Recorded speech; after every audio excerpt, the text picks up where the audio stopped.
Good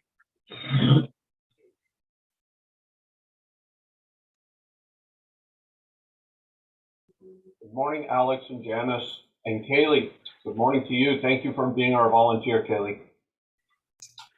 Hello, good morning, of course. Beautiful day in the afternoon.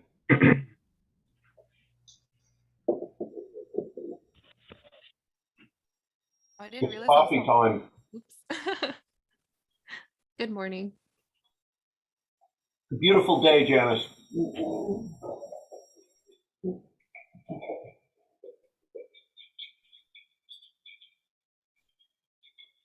This is the first day of all the days of the rest of your life. How are you feeling, Alex? I'm feeling all right, ready to go. How about you? Same. Pretty ready. Yeah. It sucks we still have an assignment this week for Oh kids. yeah. Still gotta submit. I know. I was just kind of like, this is the only thing I care about right now. There's this presentation. Yeah. What did you guys think of yesterday's reviews? I liked it. It was good. I was hopping back and forth and seeing kind of, because I had all the YouTube links. Right. So I was just kind of checking who was going when, just so I can have Were a there little any glimpse of there. standout moments of interest for you guys? I really like Juan's presentation and the feedback he got. That was a good review. Yeah, that was really good. Here, let me look back their names. They're going quick. I feel like I only got a glimpse of everybody else's projects. I wasn't able to get through all because I was paying attention to this one, making sure I wasn't missing anything. Right. Well, I think that's the one thing that, you know, it doesn't change from virtual to in person. Yeah, you still have to you got to pick one quick panel you're going to listen to, and you can't, if there's two simultaneously, you still have to pick that, you know, even if you want to hear them both. Yeah, I would try to have two at the same time, and it just did not work. I was like, oh, I have no idea what's happening in either. Did you just have the transcript running on one or something? No, I would have it because I have two screens. I have both screens kind of playing, and I would mute one of them and listen to one. And then if the review was kind of like not moving too much, I would swap and then unmute the other one and listen to the other one. Just like watching sports on TV. Yeah, exactly like that. Janice, were there any moments for you yesterday that you thought were kind of memorable? Yeah, I was able to watch a good amount of reviews. I definitely, like, the first thing that comes to mind is the variety of like comments that were available, and like I think the jury was so diverse in like their backgrounds and what they've kind of experienced. So it was a lot of good feedback, and they brought up a lot of points of other people's projects that I have never considered on my project, as well as like some of my friends' projects. So it's really interesting to see.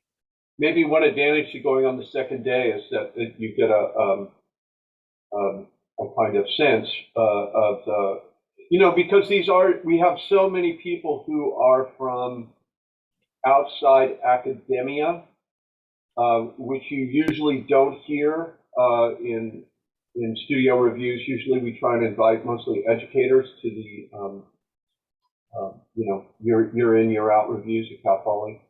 But you know, the practitioners always bring a very different set of perspectives to this, and that is a difference. Okay, I'm going to send a message on Teams. You two can disregard it. Just telling everybody it's time to log in.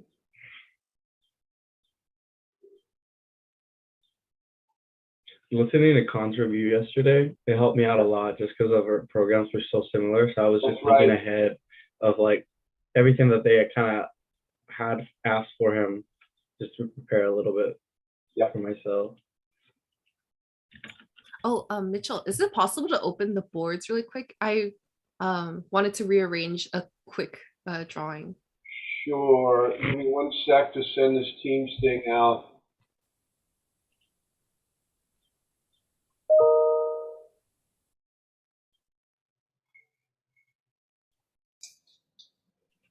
Sorry to interrupt, Mitchell, but I have a question about admitting people's. Yes. We're in panel 3F. Someone by the name of Khan Din is trying to enter. Yes. He's in our studio. Okay. And I would just say, in general, Kaylee, I'm sure, you know, Janice and Alex, sounds like they were doing this yesterday. I'm fine. Anybody who, you know, seems highly probable that they're a Cal Poly student, even if they're from another section, is welcome to come into the Zoom meeting. Okay, thank you. Morning, Brian. Brian. Morning, Miguel. Morning, Con. Congratulations, Con. Thank you, Mitchell. Morning. Well Good done to, yesterday. To everyone today. You feel different? Yes. I feel relieved. How do you feel? I feel changed. Feel relieved. Good. You should. I got a nice email from Mark Wells from 5 Plus Design yesterday, and he complimented both you and Juan. Oh, really, Mitchell? Yes.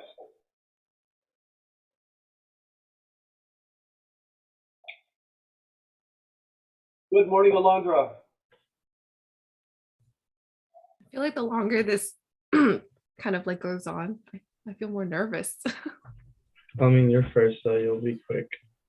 You'll get it out the way first. Yeah. My stomach is like knotted or something. Dude, I have to like be nervous for the whole thing. I know. I'm so sorry you're last, Alex. It's all right. We're in this Just, together, okay? Yeah, we I'll are. be here supporting you. Likewise. It's a test for the jury, not you. You already passed your test. You made the project. That's true. Good morning, Andreas. Good morning, Valeria. Morning, Mitchell. Good morning. Oh, I got to do something too. I have to. So now I have to ruin my family's morning. I'm turning off all the other devices. Oh.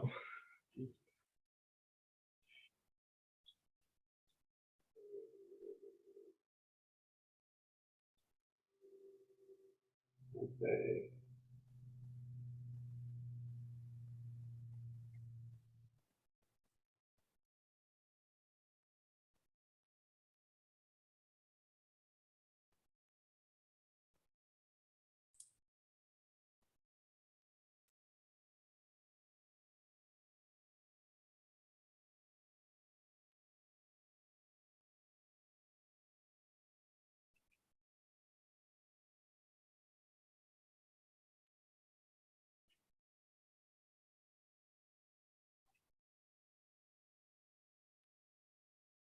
You guys probably all saw, good morning, Xander. Good morning, Tuan. Good morning, Rebecca. Good morning, V. You guys probably all saw that our group has a, here comes Edwin. Good morning, Edwin. Thank you all for logging in promptly. That's so cool. So you guys probably noticed on the schedule, I'll go ahead and share this, that we have a break in our section. So we have nobody presenting after between noon and 2:30. We have nobody from our section presenting. So I want to encourage everybody to just kind of, you know, explore the other panels, especially if you have a friend or a project you're interested in on one of the panels from, you know, 1 to 2:30. You know, make it a point to be there. and move around and see what's going on. And then please, everybody come back to see Brian and Alex present at 2:30. It says she switched the schedule a little bit. It says switch at 2:40. So, but you know, maybe log in to room 3 at 2:30 regardless. Good morning, Rebecca. Morning. Any questions about that? Mhm. Cool. Can we all give a big thanks, maybe a little applause for Kaylee Boyd, who's gonna be our volunteer Thank you, Kaylee. today and let everybody in, because that's a hard job. Thank you. I can't wait to watch.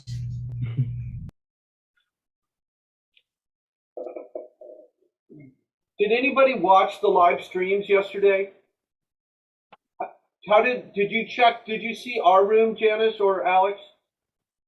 And did everything broadcasting okay? Because I only monitored the feed, but I didn't watch it.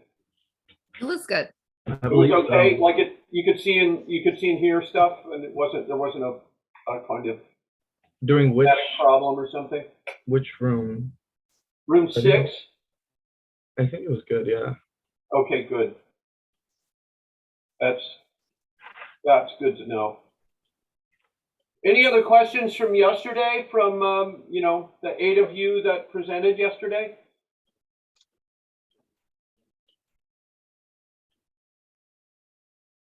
When do I get my diploma? Like, that's a question. When do I get that stinking diploma that I've worked so hard to get? That would be a good question. I don't have the answer to that. You know, they make you pay for it, I think. I can only, because I'm a CSU graduate, and I remember they made me pay for mine. Even back in the day. I guess I have one question. Yes. The booklet that's due on Wednesday is just like a accumulation of everything from the whole year, right? Yes, but it should be, that booklet in principle is meant to be cumulative. Now, that's not to say if you updated the graphics on your zoning diagram or something like that, that you wouldn't replace the old zoning diagram with the new zoning diagram. But I think in principle, all you're doing is, adding or updating the materials. You're adding the materials that were part of yesterday and today's reviews, and then you're updating materials from the previous versions of the book, which have been changed or improved. So, but I would really carefully read, and I'm sorry to say, I'm embarrassed to say, I don't have this in my the forefront of my brain right now, but really go to Canvas and read what Sarah has written there, okay, on the submittal. That's just the main advice. Give her, to the extent that you are able, give the studio for this booklet, because the booklet is part of our accreditation campaign. Give her as close to exactly what she's asking for as you possibly can, right down to the naming convention and everything. Just please be super robotic about it. Give her exactly what she asked for. Don't give her more. Don't give her less. Don't give her something different. I'm looking at you, Andreas. Don't improvise and improve it. Just give her what she's asking for, and that will, make it easy for me to grade you on it. It will also make it easy if your portfolio gets lifted by NAB for them to use your booklet as a kind of comparative element in their evaluation. Does the booklet consist of last semester's stuff? Well, so much of what you're presenting now has roots back in what we did in the fall. So in principle, yes. Okay. But I'm sure that, as we were saying, that I'm sure that your site plan or your area plan has gone through several reiterations since October. I'm sure that's true for everybody. So by all means, don't use the one that you did in October. Do the one, if you redid it in March, replace it with the March version. So for my case, I changed the concept. Do I need to revise the text from last semester, Mitchell? Yes, if for the project abstract or whatever we called the text, and use the text as it was presented yesterday. Okay. Because the idea is not to the idea is to present the project as it was developed over the 9 months, not as it was in month 2 or 3. You follow me? Yeah. But again, I'm hoping that just replacing stuff goes, pretty quickly in that regard. And obviously, if you've done, obviously you're going to have more vignettes and sections, and and there's probably even most of you have some additional kind of value-added materials that are part of your final presentation. But go ahead and make pages for those, within the boundaries that Sarah outlines on Canvas as well.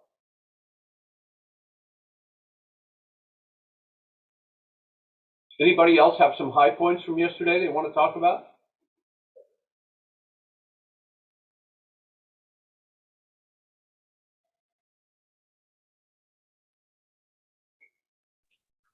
I like I thought also when they oh. talked about Valeria's project. Oh, sorry, Valeria. Say again? I like the Valeria's review. And they're kind of like talking about the park and kind of rethinking and reshaping what a park is. Yes. Especially like in an urban setting.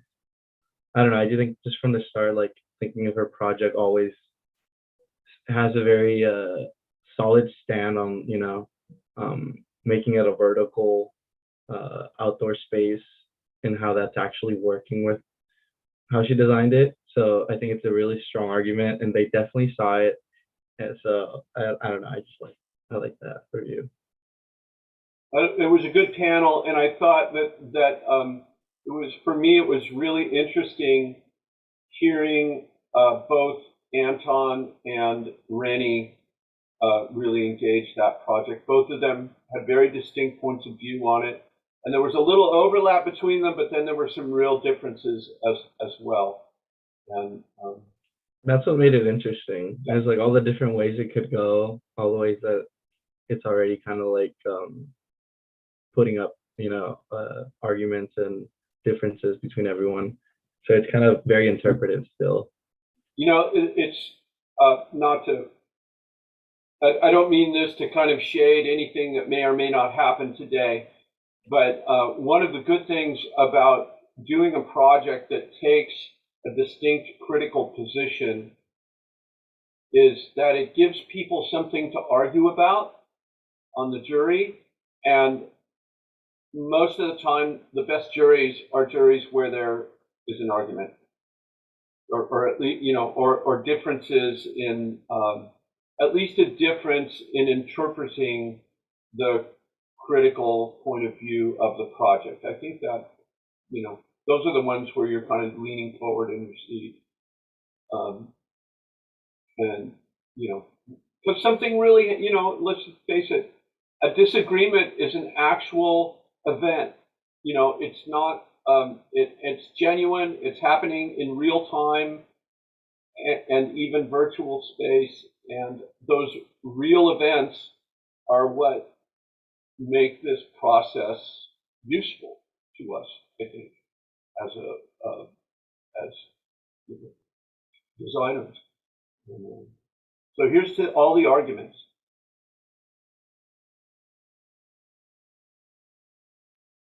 Yeah, I was just gonna say I thought the juries were really interesting.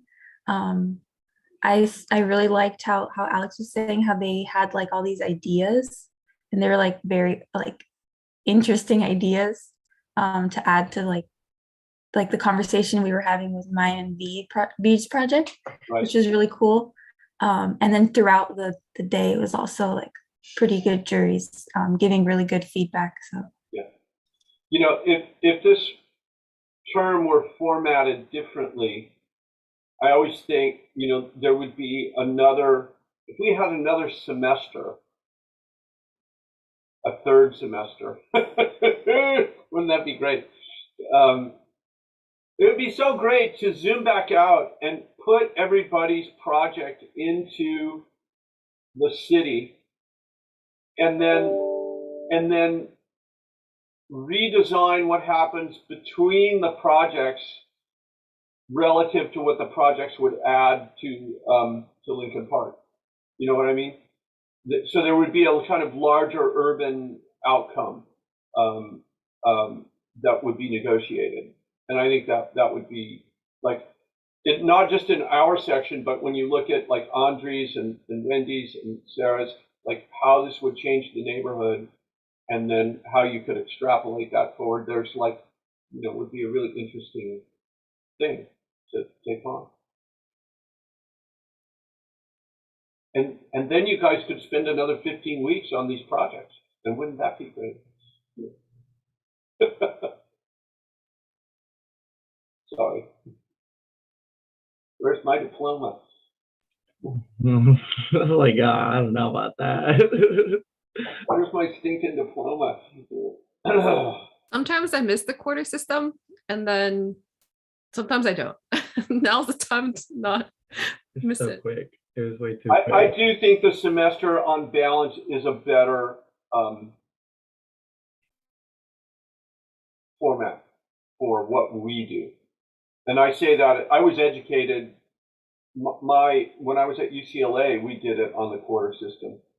And so it's what I was kind of, you know, formed in. But I've taught in both. And I think 10 weeks is just a, you know, you never get to the same level of development in a 10-week project. And I think 15 is better than 10, but I think 12 or 13 would be better than either than 15.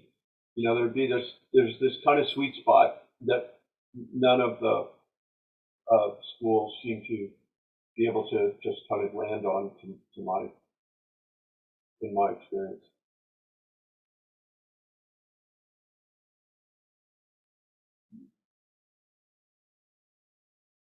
So again, for the people that came in just recently, good morning, Cynthia, by the way, and good morning, Edwin, if I didn't say good morning already. Good morning, Mitchell. How are you today? I'm good. I'm so glad. Congratulations. Thank you. Let's just say congratulations, Cynthia, Tuan, Xander, Juan, Con, V, Valeria, all of you. Great work yesterday. Just wonderful work. And thank you for making yesterday so successful. Thank you, Mitchell. We're finally done. You are done. You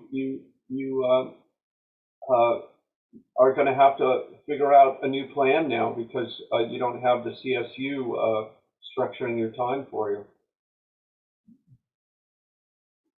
You're free. That's the terrifying. The only thing more terrifying than being in senior project is, you know, what do you do after? Oh no! Go to Bauhaus, you know? Go to Bauhaus. Are you all going? Who here is going to Bauhaus? Anybody not going to Bauhaus? Nope. Yeah. Okay. It can be a really it can be a great thing. I always dread going, and then when I go, I'm always glad that I went. But I think especially for senior project, probably a good thing for most folks. Mitchell, sorry Yeah. to ask again, but is it possible to unlock the board? Oh, so I'm that- sorry. I forgot. I'm unlocking Thank you it so right. much. I'm unlocking it right now. And it will be unlocked during the presentations? I or will. no? I'm just going to leave it Okay. unlocked because otherwise you guys can't annotate, right?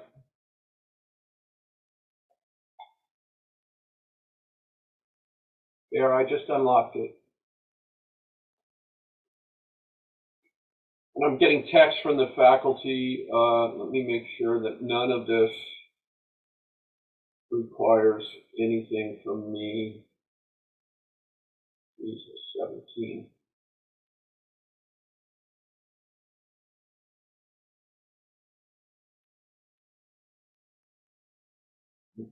It's all just chatter. I should look to make sure I know all three of these jurors. Jason, Frank, Asher, I don't know.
I'll just add, I noticed more than several times during the presentations that, when students were, when those of you who presented yesterday were in dialogue with the jury, that you did that really smart thing. You asked them to repeat the question, you asked them to clarify the question, and I just want to remark on that for the 6 of you who are presenting today, just what perfectly normal thing that is to do, and it is often to your advantage to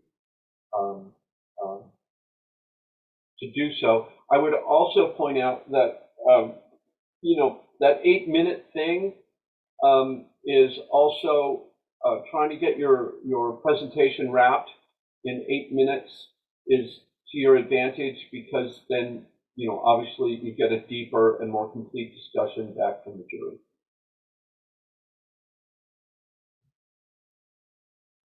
So hit a comfortable pace when you're presenting, try and be out by 8 minutes, and then, make sure when you're in dialogue with the jury that you're fully understanding, to the extent that Zoom allows, what's being asked of you. Edwin, I forgot to congratulate you on presenting and completing yesterday. Yeah, thank you. I really enjoyed, I thought that dialogue with Mimi and Tim was a real kind of, critical standout as a jury, because they're both so skilled, and, Mimi is such a kind of elite person in history and theory in the field, and so both she and Tim had real authority in the points they were raising.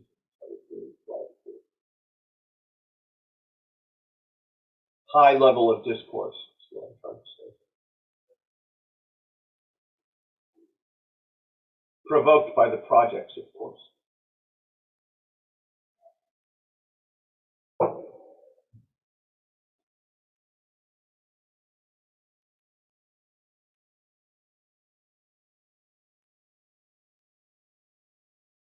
Haley, did you see anything interesting yesterday? Were you watching the reviews at all? I actually was at a bridal shower yesterday. I didn't get a chance. I hope we can. Make it worth your while today. Yeah, I'm very excited.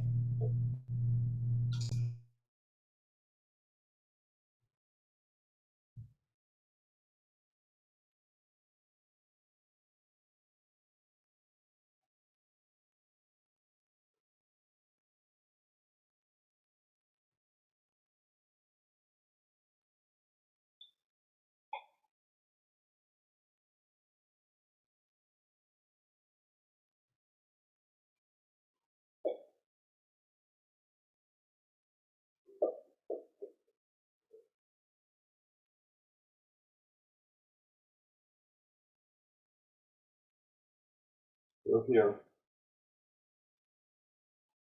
As they say in showbiz, break some legs.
I'm going to go ahead and share the screen for the board. I don't have to set things up after. I'll turn off the cursors.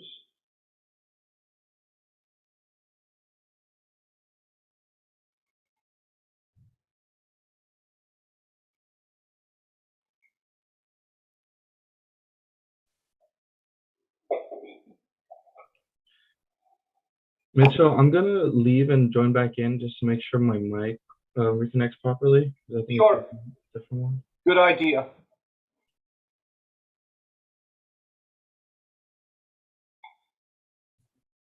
Mitchell, Yes.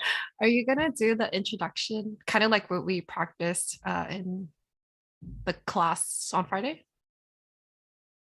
Kind of like, oh, like this is Janice Liu, and then she'll be introducing. Yes, and I'm even going to go so far in front of each. So in front of you and Rebecca. Rebecca. Get this here. So at the beginning of each panel, for you and Rebecca, and also for Alondra and Andreas, I'm going to do what I did yesterday. I'm going to try and do it a little faster than I did yesterday. Just introduce the problem, talk about Lincoln Park, talk about the kind of goals of the studio in terms of, the constraints and opportunities that we saw in the problem. So it'll be up to you to kind of explain how your project fits into that. Okay. But I'll kind of outline the kind of hybrid programming and other aspects of the project. Okay. Thank you. Good morning, Jason. Good morning, Mitchell. How is your day going? It's great. How was yours? It's great. I'm working on a Sunday just like you. What's new, right? Exactly. I'll do a preliminary intro and just tell this class, this is my dear friend Jason Donje, who I worked with for years at HMC, who now runs another quote-unquote better office called Studio Plus. And we're really grateful to have you here today, Jason. Glad to be here. I'll reintroduce you when we get the other jurors in here too. Okay.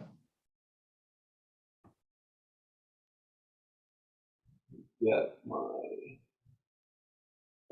participant first.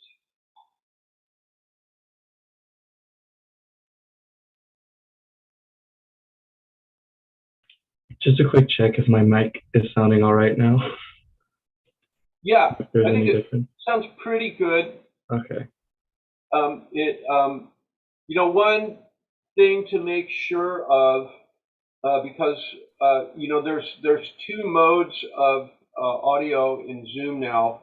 One is called original sound, and usually it's better for speech to have original sound turned off. They put original sound in there for people that like play music and stuff and sing over the Zoom interface. But for speech, it's usually better to just have. Oh, I see it. So that's something to check. And so,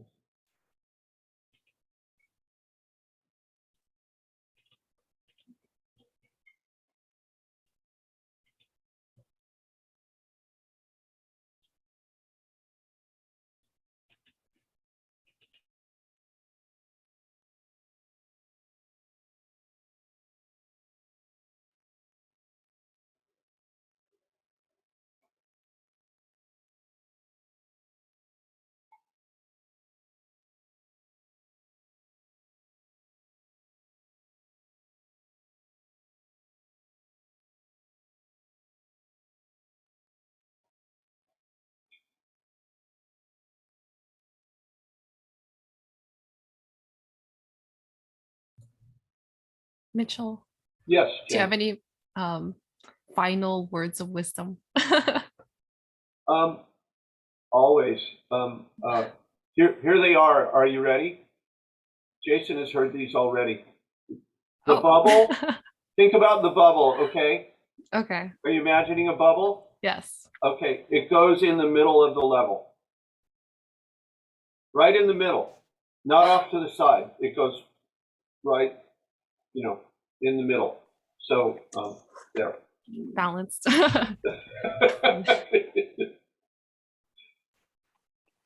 We're joined by Frank Escher. Good morning, Frank. Morning. How are you? Fine, thank you. Nice to meet you. Have we met before? Well, we certainly crossed paths, but I don't know if we've actually. Did we meet in one of Victor Jones's juries, perhaps? We probably did. I'm sure we have. That might have been the place. Great to see you again. And I'm going to apologize. I was just looking at the jury, the kind of jury info page that Sarah put together. I don't want to mispronounce the name of your firm, Escher. Can you pronounce it for me? Yes, Gunnewardena. The emphasis is in the middle. Gunnewardena. Okay, and your name is there too, Escher Gunnewardena? So my name is Frank Escher, and Ravi's last name is Gunnewardena. Thank you. So it's just our two last names. Got you. Thank you for helping me with that. Of course. We're waiting for Victor, and then we will get started this morning. Aha! Now Victor just joined the board, so hopefully we'll see him here.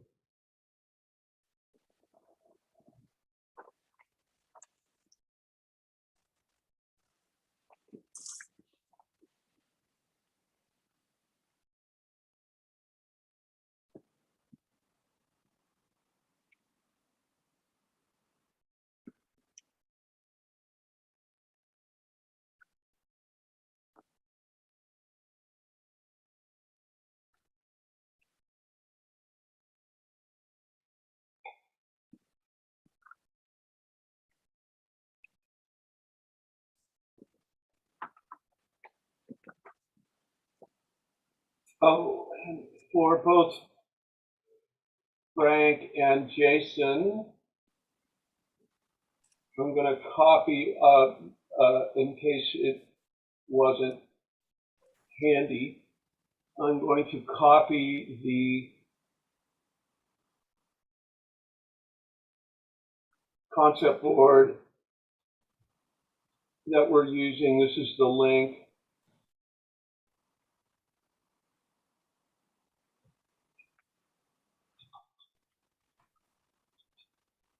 Into the chat.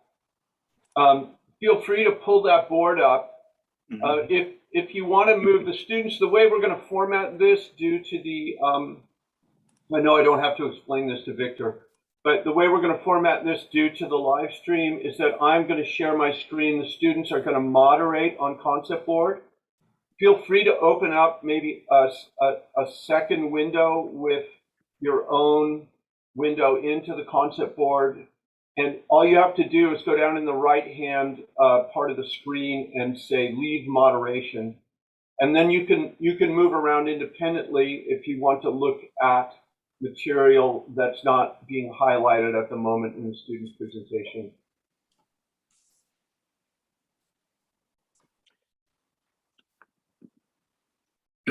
It's actually called leave moderation. So down in the bottom, I'll go ahead and moderate right now. So now I'm moderating on the concept board. So if you go ahead and click on the three, usually on the, is it down here? It's either on the red dot or right here. You can Got it. That moderation. It's a little three dots. Okay, yes. good.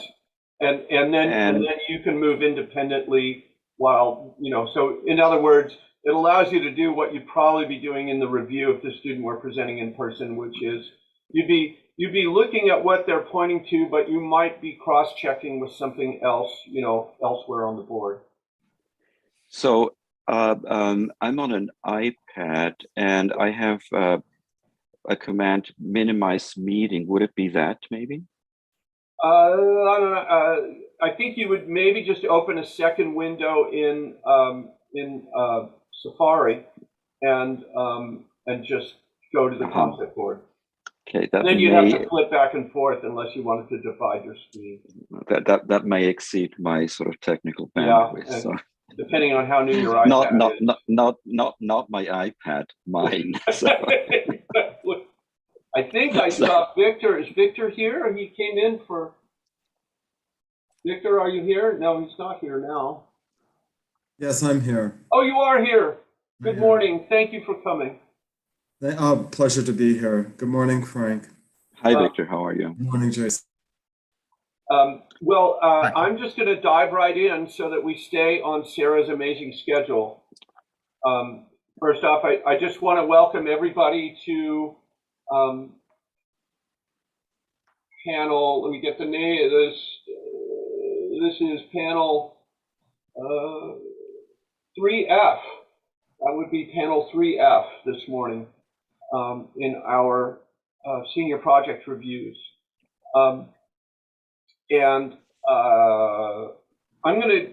We're going to see two students, and we've got basically a big fat hour to do two projects, which is luxury in our school. And we're going to see both Janice Liu and Rebecca Rodriguez this morning. What I'd like to do, if you guys are up for it, is spend about 20 minutes on each project, plus or minus, and then circle back. Maybe have if there are any kind of comparative comments or kind of larger comments on the kind of larger urban concerns of the studio that both projects could use to illustrate.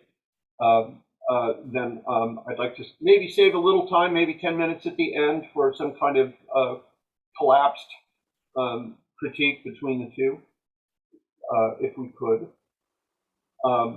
And so first I want to introduce our jury to the students, starting with Jason Donje of Studio Plus Architects. in Los Angeles and Costa Mesa. Is that correct, Jason? We say Orange County.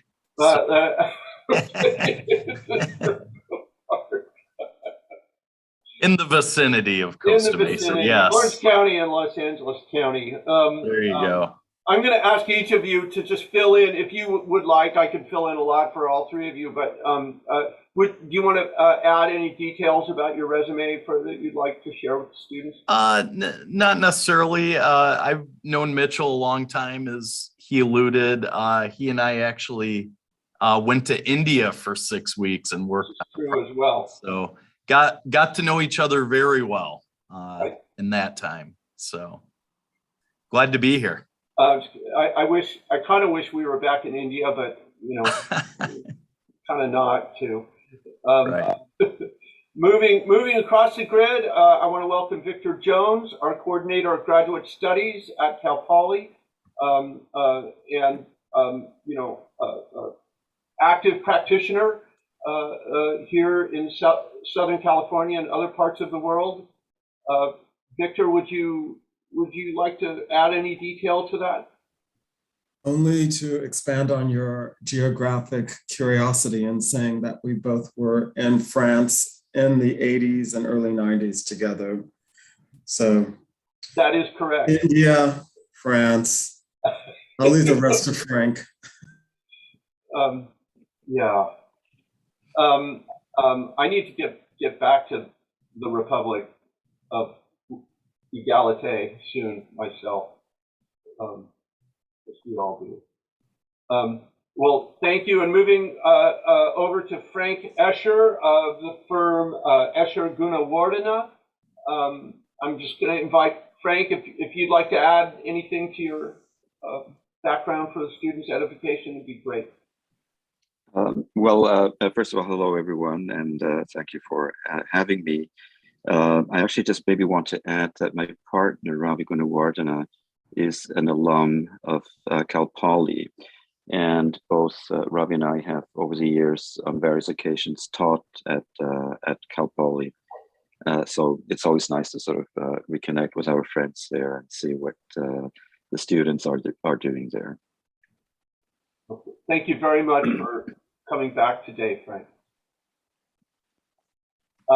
So I'm going to just give a short synopsis of how our section differentiates itself from some of the other sections. As you guys probably know, but I'll repeat it. This is to use the term of art, the comprehensive studio, which is required by NAB accreditation for every BARC program to deliver at some point in the curriculum. So what that means for the work that you're about to see is that that work arrives at a point of both conceptual and technical development that would be roughly equivalent to design development in our world of practice. So, and then within the senior project, this year we had 6 sections of senior project students, and each section had a slightly different focus in a slightly different part of Los Angeles. Our section, and I'm going to use here Janice. Actually, maybe I'll go next door and use Juan's area plan here. So our group centered our investigations around Lincoln Park.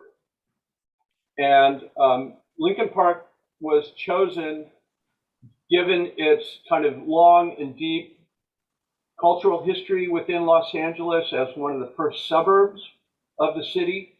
The park itself has a very interesting kind of narrative. It was a site for the production and filming of silent movies. It was an alligator farm. It was kind of public amenity, kind of outside the boundaries of the city. Now, of course, it is one of the most vibrant parts of East LA,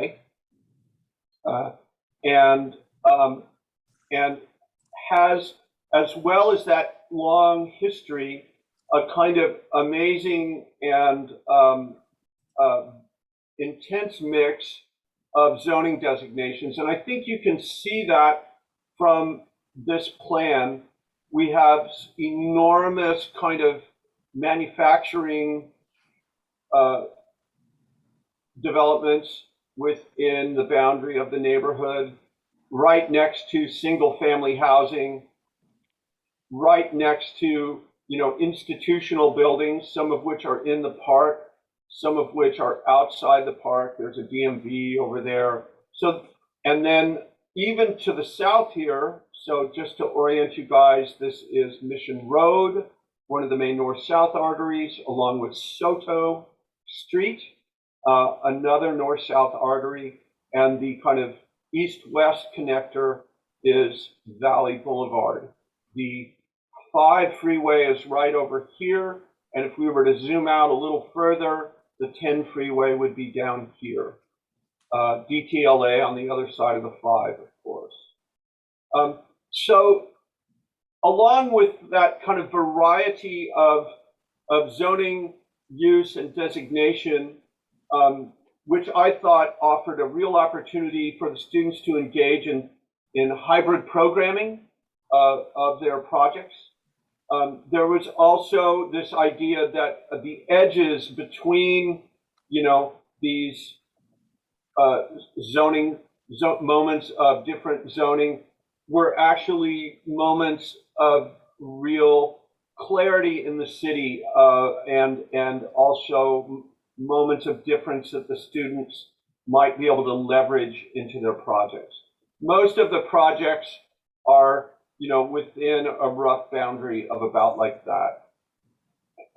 And one of the projects you'll see this morning, the first project, is actually just off the left, right over by the 5 freeway.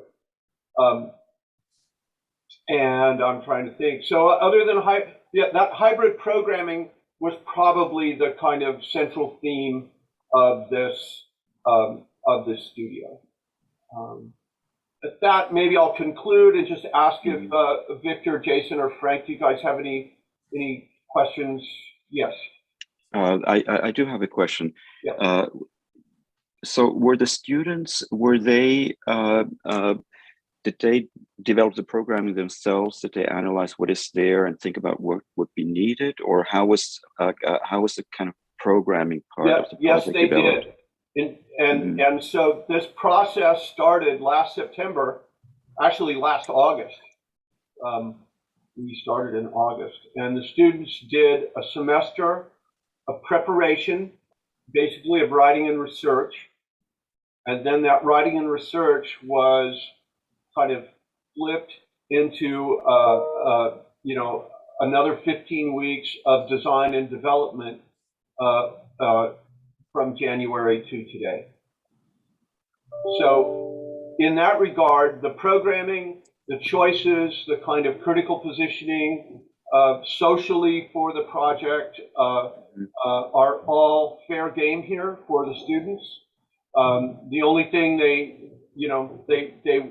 they were encouraged to work within this kind of general area of the studio, but their interpretation of the area, of that area, and the issues are completely of their authorship.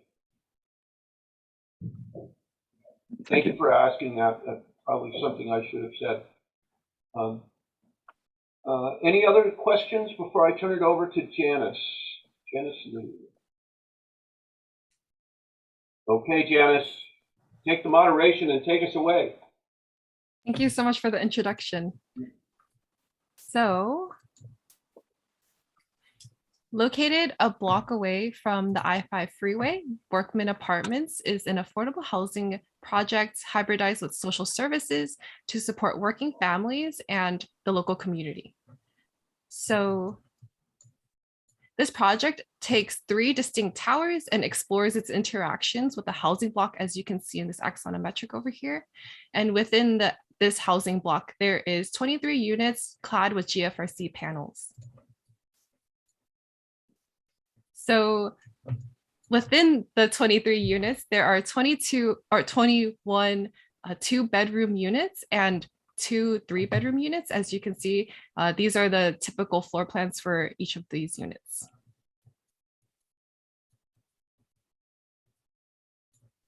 So within a 1/4-mile radius from the site, there are many resources available to support the community members, such as Lincoln Park, located towards the east, as Mitchell kind of noted earlier. There is an elementary school located towards the north up here, as well as like a medical campus, and as well as a child development consortium located towards the south over here. So within a mile radius from the site, there are also additional resources available, such as the Lincoln Heights Branch Library, a youth center complex, a recreational center, a high school, as well as an infant care center. So Workman Apartment takes aspects from each of these resources to create a more centralized hub within the site, so that it is more accessible to the residents as well as the community in the area.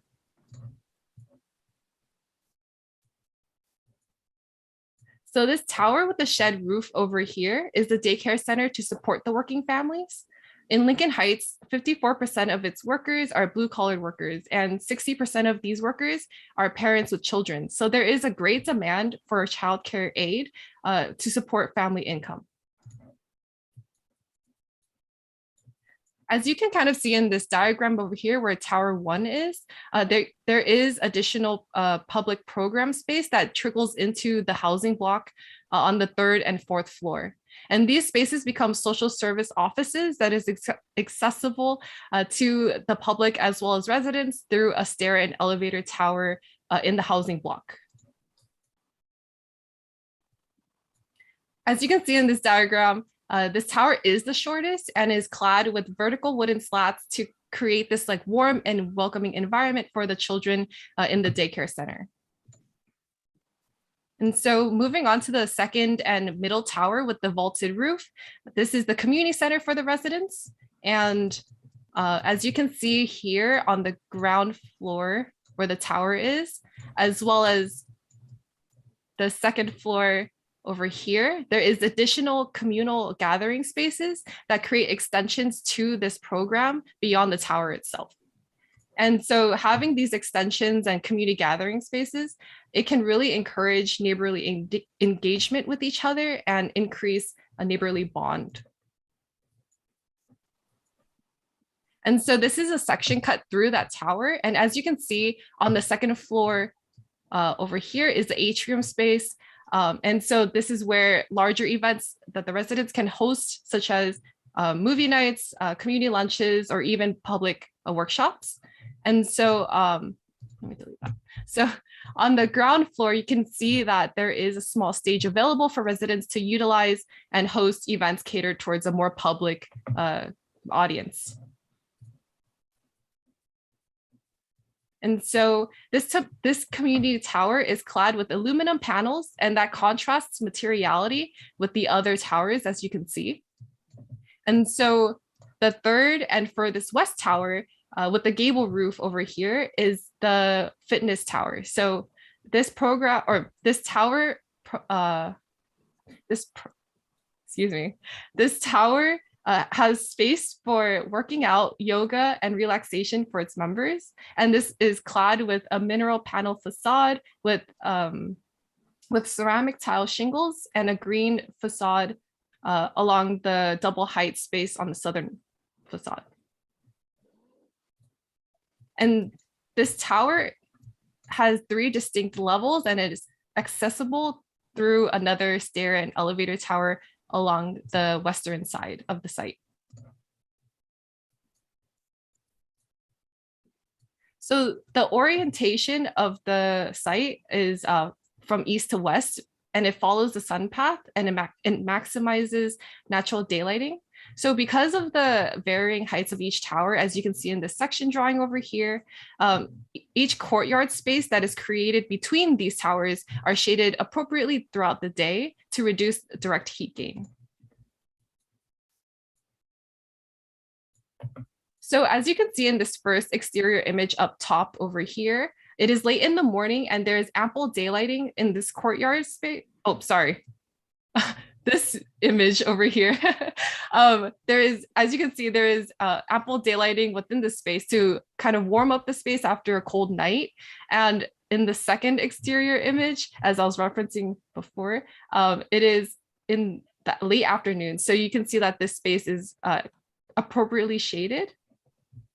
Janice, could you zoom up tight on both those images before we move to the third? Yes. Thank you. So this is the first perspective image in the late morning. So there is a lot of sunlight entering this space. And so during the late afternoon period, it is all shaded and it creates a nice cool environment.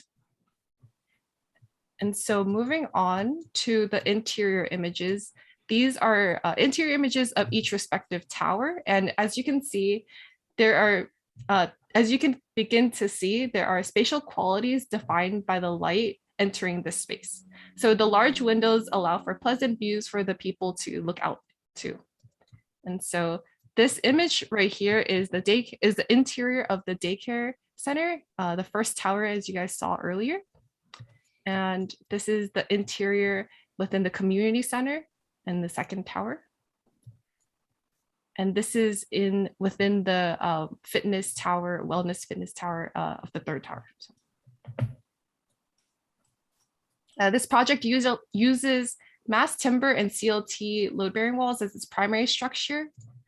And so with the consistently growing population in Los Angeles County, the demand for infrastructural wellness and health and family support will only increase alongside. So Workman Apartment strives to address these aspects while creating a safe and accessible living space to encourage life fundamentally for working families. Are there any comments?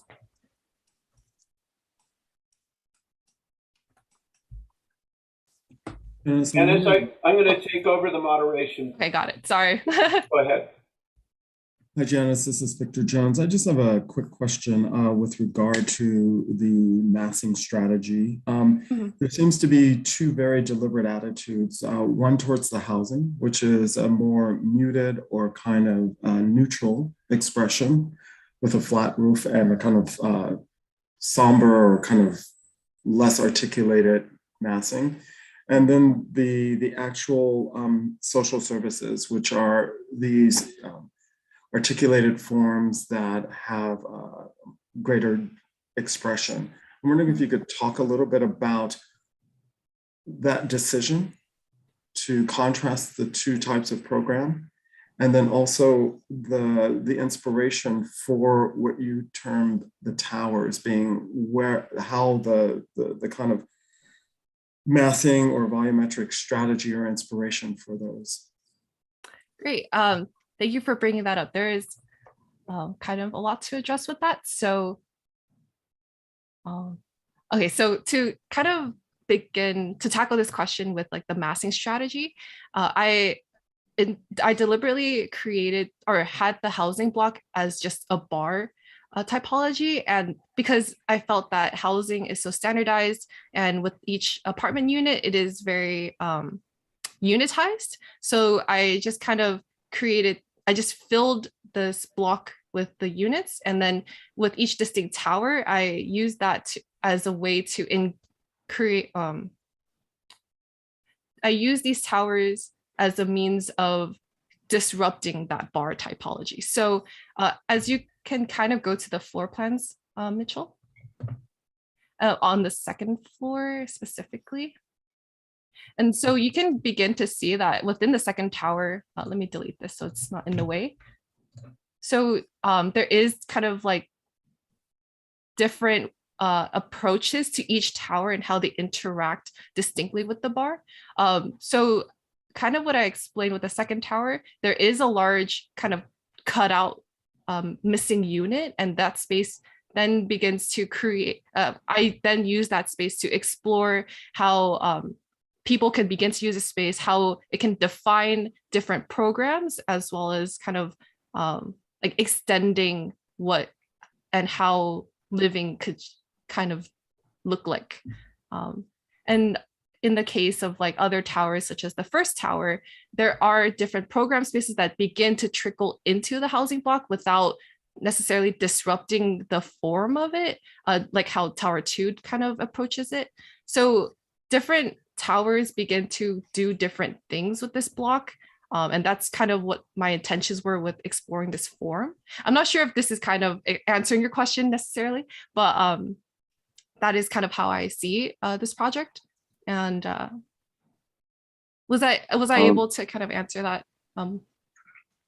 Yes, I think it's an adequate question. I mean, response. Thanks, Thomas. Maybe to sort of continue a little bit on that, but before I get to that, first of all, I mean, I think it's an incredibly interesting sort of exercise to kind of study the city, look at what is there, what is needed.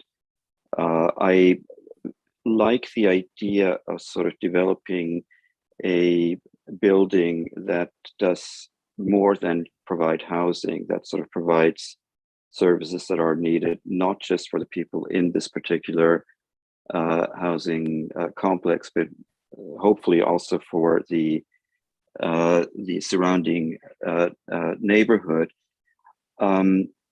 I did also have some question. It wasn't immediately clear how these sort of different program elements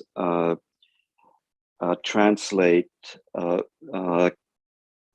volumetrically into a building, in particular the one in the center, the community center. It wasn't completely clear to me from the section and from the floor plan. Are we meant to read the housing block as a sort of continuous element, or is it really sort of bisected by this community center that's pushed through it, which seems to be the case? And I think one can have a conversation. That's a really good image to see, and there's, I think, a really interesting discussion to have about how these two things intersect. I mean, both programmatically as well as architecturally. It's not immediately clear to me how the decision was made to, the forms that these different towers have, the cladding material that the different towers have. That's one question. The other question that to me is sort of really kind of the most important one is that I feel that on the ground floor in particular, the building is very closed off to its surrounding streets. And as much as I love this sort of two-story atrium space in the community center, that is this kind of balcony looking out over the city, I'm surprised at how little sort of connection there is from the street to the building and to the garden behind on the ground level. And I wonder if that is something that maybe you can address and discuss. And then the third question is, while I do completely understand the idea and the need of the daycare center and the community center, I really question if the fitness center, warrants such a massive element. It becomes essentially sort of like the head of this building. It's the most prominent, has the most prominent position. It's the tallest one of these, and I just think that it's slightly off in terms of the maybe the profile of the people that will be living there, but also in terms of what is needed. I think in today's time, we've just lived through sort of 2 years of a pandemic that has changed how we live and how we work. And I wonder why, for example, this wasn't considered to be communal workspace, because the problem is that in a lot of these sort of housing units, they are very often, they're absolutely minimized. Affordable housing, I mean, it's a very sort of complicated exercise, and all of the housing is always kind of minimized to kind of these standards, federal and local standards. And what is often missing is the ability to work from home. Yet we have now discovered that that is actually something that we need to start thinking about, and how we look at our our places to live, and in particular in a building like this, where there is a place where the children would be looked after, there is a place where community activity can happen. And to me, having a yoga studio, it would be just part of the community. I feel that having a place where people could either share a workspace or have their own workspace would be much more important, more relevant to a project like this. So maybe to kind of sum this up, I mean, the three questions really were, how did you determine sort of the shape and forms of these different non-housing elements, shape forms and cladding material? Second, can you speak a little bit more about the kind of the interaction on the ground level between the building and the street? And then the third, maybe if you can sort of try to give us more information about how you chose these particular three program elements, in particular the fitness center. That is a lot of great things to bring up. So, and so I guess I'll begin with the shape and form of each of these towers. And so, yes, thank you, Mitchell. So these three towers, as you kind of mentioned, are very, different in shape and form, whether it's the roof or materiality. So to tackle, I guess, like the materiality first, there was kind of this debate, I guess, that Mitchell and I had throughout this process of like developing this project, or kind of like talking about the focus of this project. So we kind of discussed whether the focus should be on the courtyard spaces between the towers, and that kind of leads more into the landscaping and how kind of these courtyard spaces begin to shape an environment, so it's landscape, or to focus more on the distinct differences between each of these towers and how that interacts with the housing block. So I kind of pushed more of my focus towards distinguishing each of these towers, but I didn't want to leave out the landscape aspects necessarily. So through our kind of weekly lectures, we learned a lot about landscaping and how materiality plays a factor into that. So there are three distinct materials that landscapers kind of use as a tactic to design. And so I use that as a reflection of the materiality. So within the first tower, it is clad with a wooden facade, and that is more warm.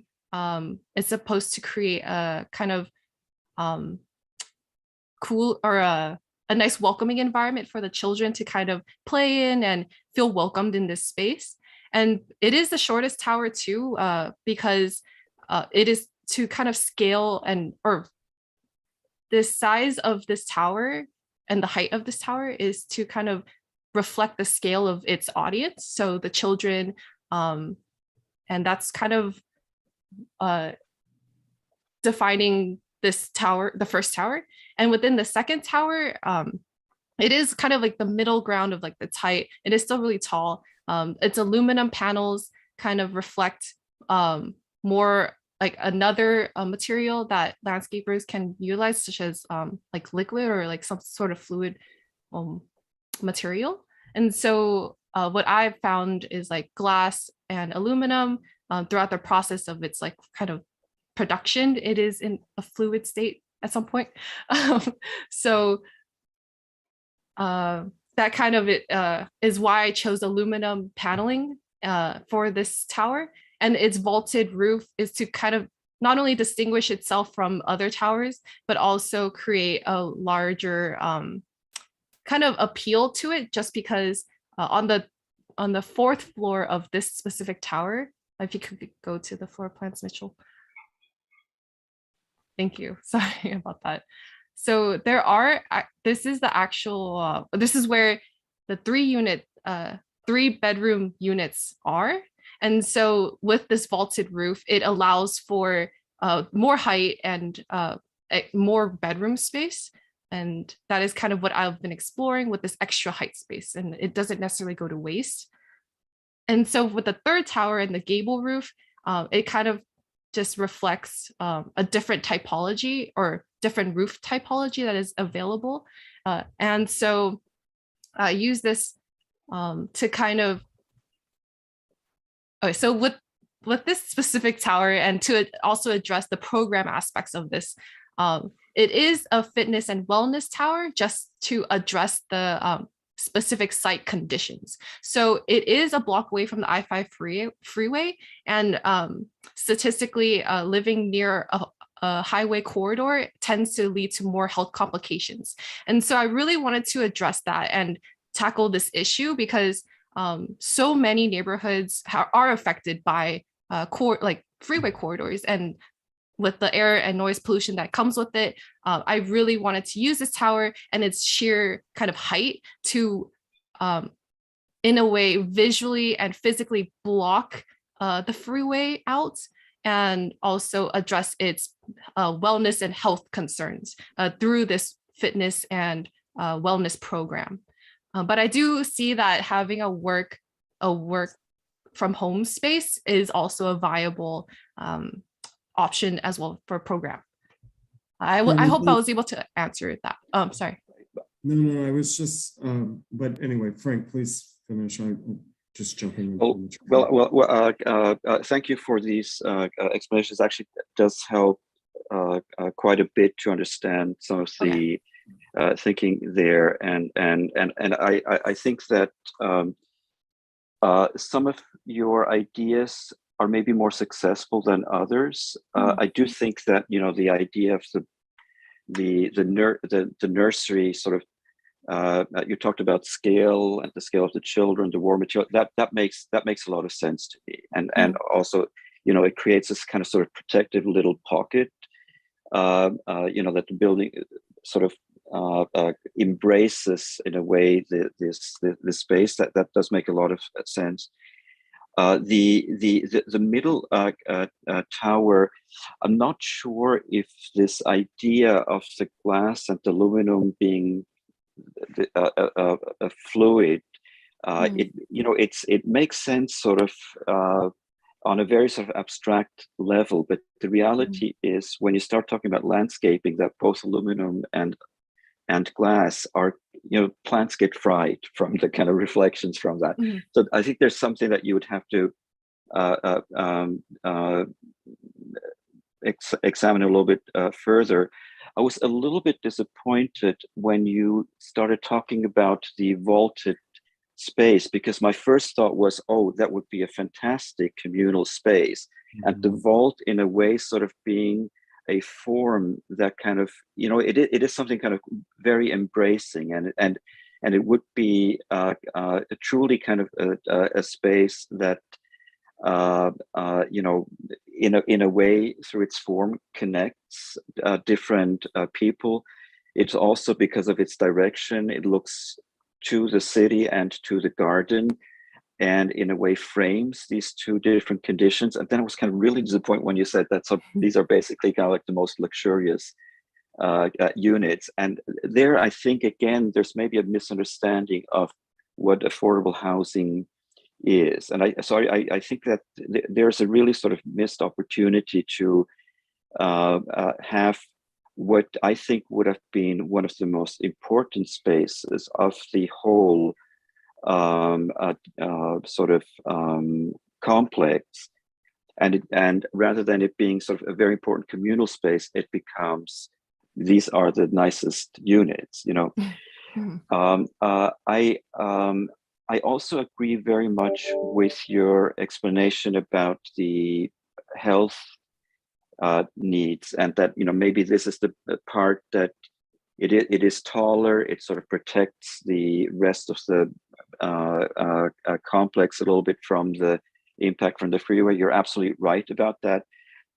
I wonder why you didn't translate that into sort of a community medical center. You know, I mean, this is something that also is of huge importance. A place where you know there is the community nurse or some place where the well-being truly is addressed. I still question sort of the idea that this is where the fitness of the yoga center is, but you know, maybe there's enough room for all of that, and we can figure out another place to have the work spaces.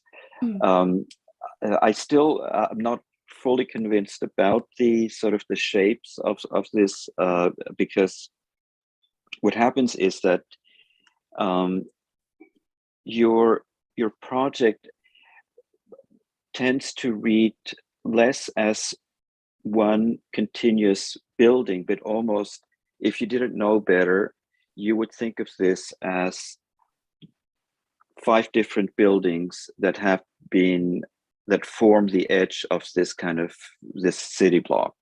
Okay. which is completely fine. I mean, that's you know, that's an absolutely survivable approach, but it is less sort of communicating a sort of one whole building, but this kind of sort of slightly, I always want to say uneasy coming together of these sort of distinct programs.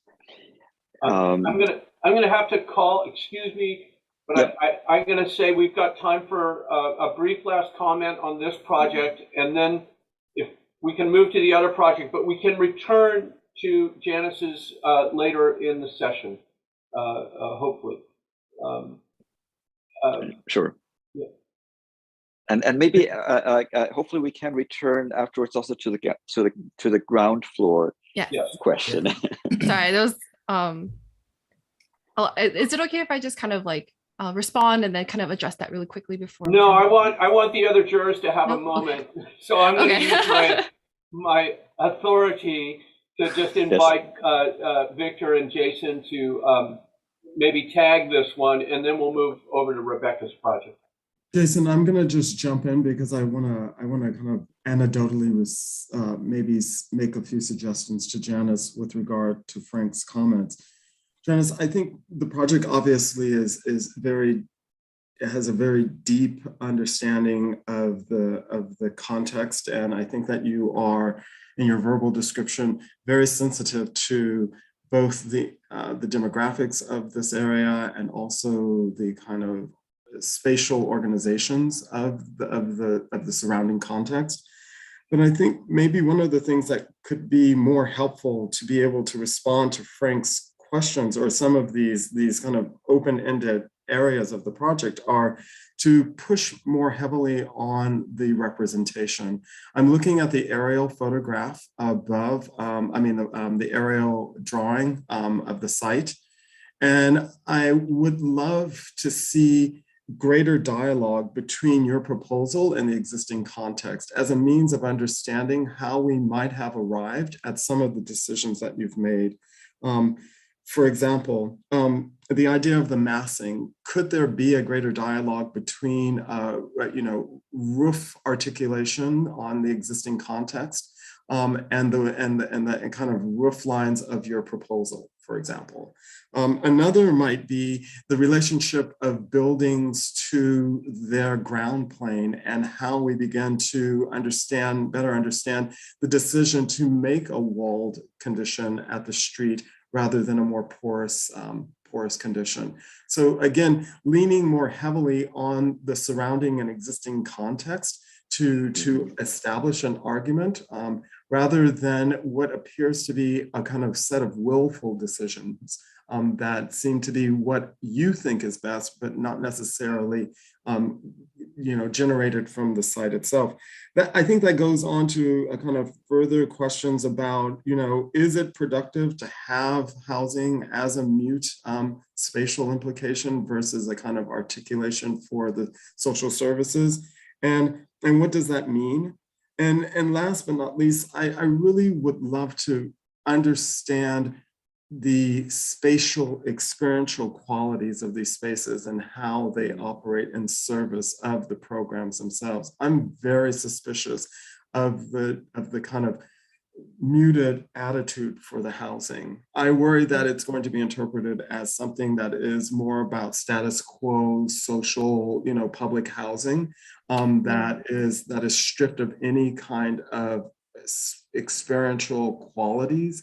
And that it's been diminished to kind of like the box that you need to house people in and I don't believe that's the case, but I wish that I wish we could understand better the kind of redeeming architectural and spatial qualities of the housing, especially paired with the social services.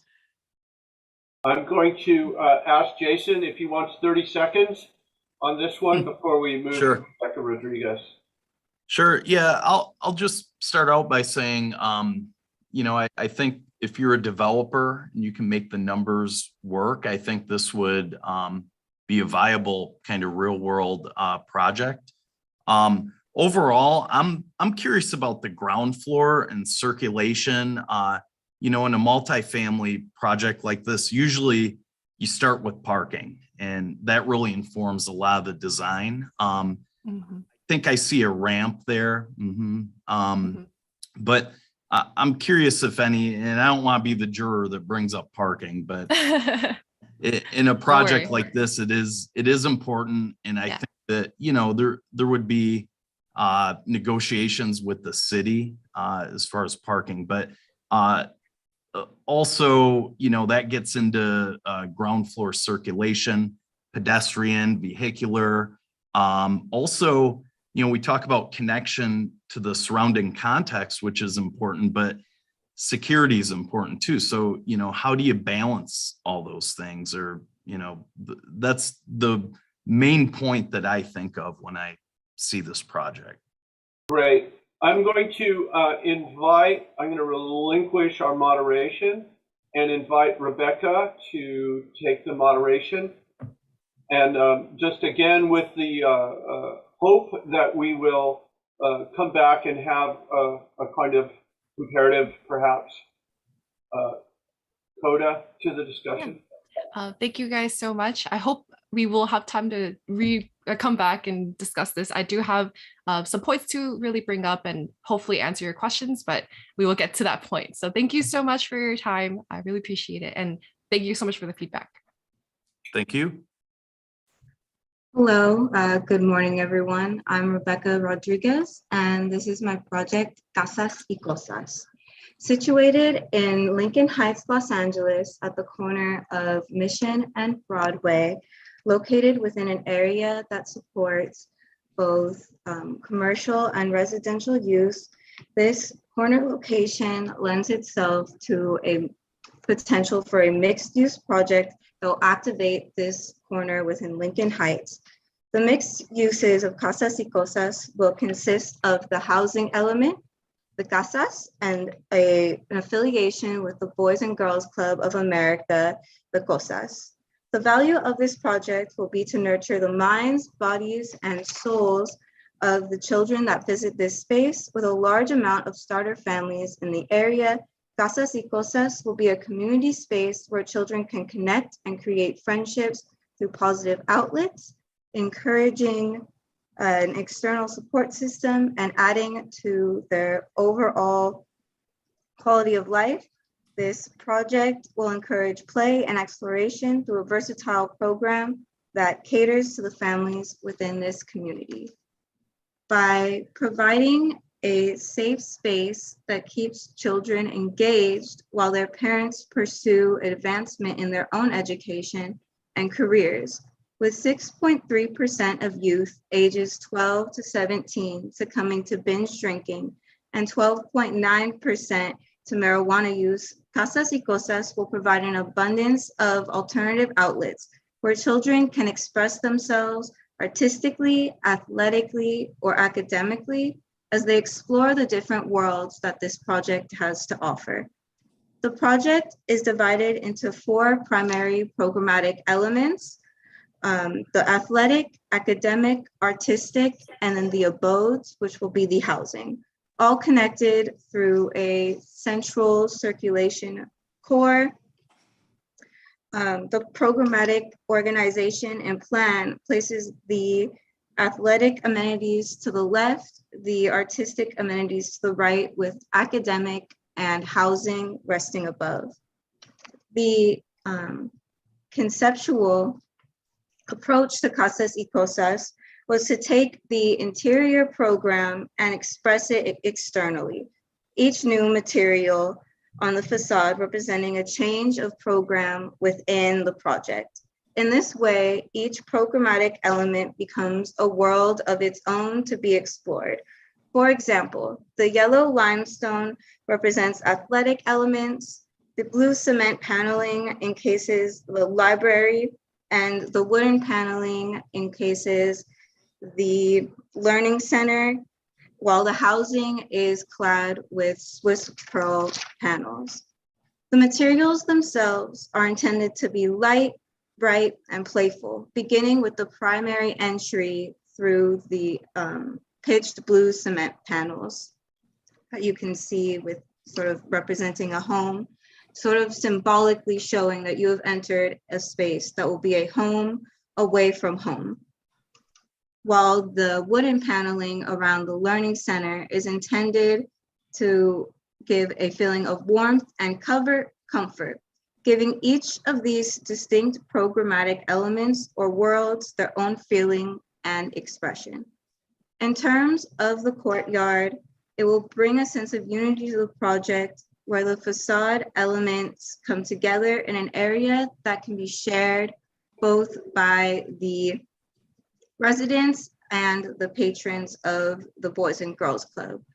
The courtyard space, as well as the accessible rooftop, existing as spaces that can be shared between the housing and the Boys and Girls Club. As we begin to look at the plans, we can begin with the ground plan. And as you enter the project through the central breezeway, where the left wing leads to the athletic amenities, which include the gymnasium above with the cafe, lockers, and bleachers, and the gift shop below where people can purchase merchandise or like supporting goods for the athletics. And then to the right is the art and games space, with setting the preface for this project that it's 2 buildings with a bridge above that links these 2 distinct buildings, or in distinct of programs. The second level depicts a juxtaposition between academic and athletic programmatic features, with the academic resources including a 2-level library, computer lab, and a learning center, while the 3rd floor will connect the rest of the project from the connect the housing to the rest of the project via this accessible rooftop that will be a shared space. The rest of the floors are all representative of the housing that overlooks the rest of the project. Each of the units consists of 4 bedrooms, a private balcony, as well as bathroom, living, dining, and kitchen spaces.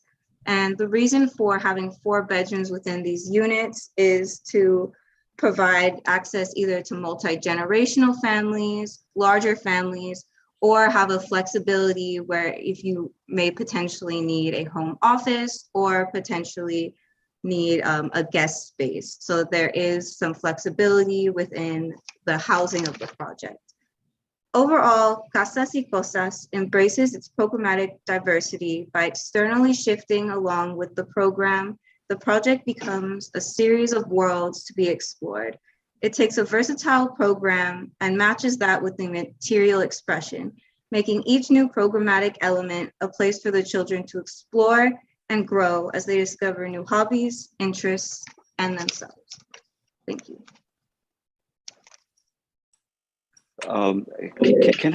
Can I ask you to just go through the floor plans again? I couldn't completely understand where the housing is. Does it start on the second floor? There's some housing there on the second floor.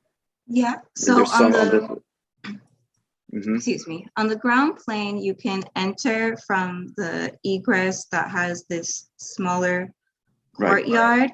And from there, it comes up into a residential tower that goes onto the second, third, and fourth floors, with the fourth floor also having a bridge to additional residential units. Got it. Okay. Okay. There's a lot of things that I really love about this project. I mean, one thing I love how you use language. I mean, Casas y Cosas is one, but also that the four elements, they're all sort of these sort of A's, but there's something really interesting how you talk about a series of worlds, and which is really how we should sort of understand our cities. And I love the idea of these sort of four very different sort of aspects of life being sort of woven together, or sort of like pieced together. It's a little like this sort of three-dimensional Chinese puzzle. And I understand how these would then be represented with different architectural forms and materials. I didn't fully understand what is what, but that doesn't matter. So I think as a starting point, there's you are in a very, very good place. I think it's really quite interesting how these are put together. I think that there may be some practical issues that one would have to address if this were in sort of a real world project, which has to do with certain adjacencies and the kind of the noise that kind of the school makes versus having housing on top of that or right next to that. I think one would have to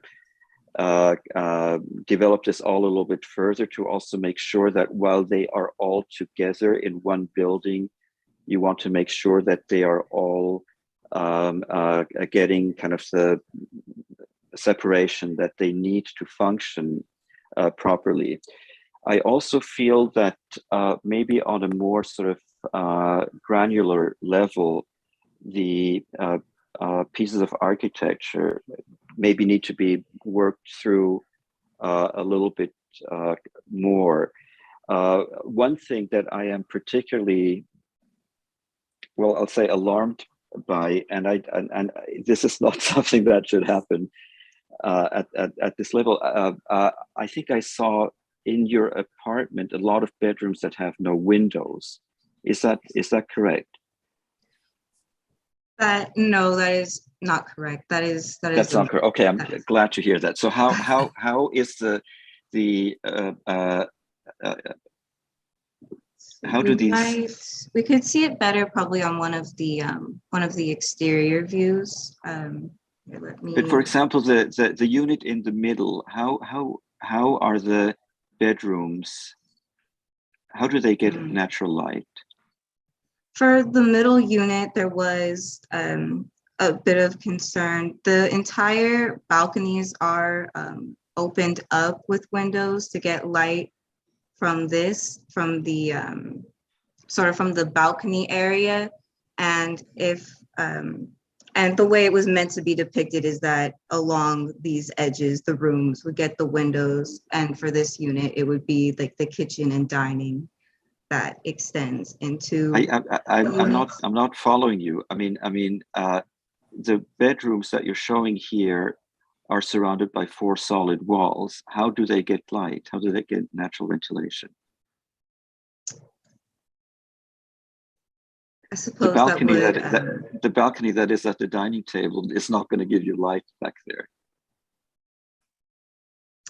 yes, that's probably something that needs to be a bit further developed. That very much is something that needs to be further developed because, I mean, one, it's not legal.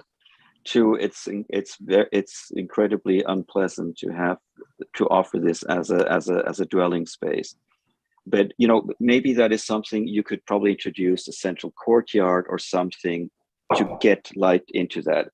But I just want to say that, you know, the same care that you've given to the building overall and how, you know, how it responds to the different site exposures and the program, the same care needs to be given on every level of your project, even to these units. You know, you could even introduce sort of very small courtyards between the units or something like that, so that you get natural light everywhere. But that's definitely something that you have to when you're, I mean, anytime you're designing a space where people are going to be living, you have to think about that. But still, I think on a kind of on the larger scale, I think there's a lot of kind of very interesting material that you have here. Those are some great things to consider in the future. Thank you.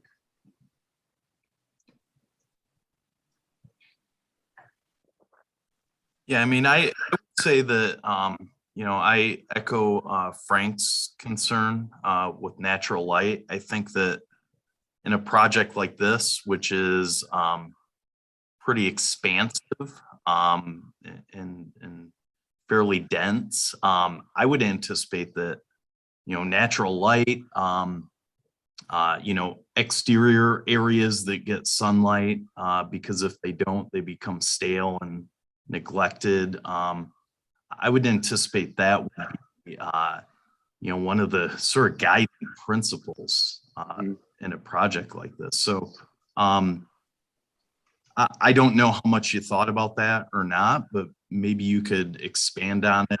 And, you know, maybe if it's even ideas, I know Frank mentioned a courtyard for the residential component. You know, that's an idea to maybe get the natural light into the project. Secondly, it's a little interesting too that the corner element that has brown cladding, it looks like that has pretty expansive windows on it. Yeah. And meanwhile, the rest of the project doesn't seem to have, you know, an emphasis on fenestration. I could be wrong, but maybe you could talk about that a little bit as well. So the way that the apertures were designed, if I guess, for example, we can begin with the athletic level. It has a series of balconies along the top, and the openings sort of respond to the looking out onto Mission. So we can see that in the third level plan. You can kind of see the balconies as well as the window spaces that come from this corner and look out onto Mission, whereas the other side of the gymnasium has the window openings that look out onto the courtyard and the street that is behind the project. In terms of the sort of the athletic lighting, and then for the library, it does have this light well that penetrates centrally, and it can look out onto Mission as well as looking out onto the courtyard. And then for the art space on the lower level, as well as the learning center, they're sort of rimmed with these windows that come along the corner and look out onto Broadway and look out onto Mission. It's sort of the way that the apertures were intended to be planned. Okay. Yeah, thank you. Mm-hmm. One other question. Sorry, Victor, just real quick one. You talked about a exterior outdoor area. Is that over that corner element? Or is it around the residential component? So if we Rooftop could probably patio. zoom out for the rooftop patio. So that would be when you come through this circulation stairway. So we have a stairway here and a stairway here. This is the accessible. I'm gonna let you take moderation. Sure. Take them to where you want to go. Yeah. So if we, I guess we could start with these axons. So this would be the exterior roof space that is accessible, and it links from a smaller bridge between the housing into what would be the library space. And then for the other outward space, it would be, there are some smaller courtyards. So the whole project wraps around this courtyard that you can enter through the breezeway. And the housing also has a smaller exterior space upon entering. Okay. Does that answer your question? It does. You know, I think there's some interesting relationships between interior and exterior areas. I just don't know that the exterior areas, if you really got time to develop and design those, but they could really bring, I think, a little more life to the project. Okay. Rebecca, I just want to follow up on some of Jason and Frank's comments. One of the things that I really love about the project, and let's not be shy about this, this is a fairly large site, and this project will have a dominant role in defining the character of this neighborhood. And so I think the project is quite prominent.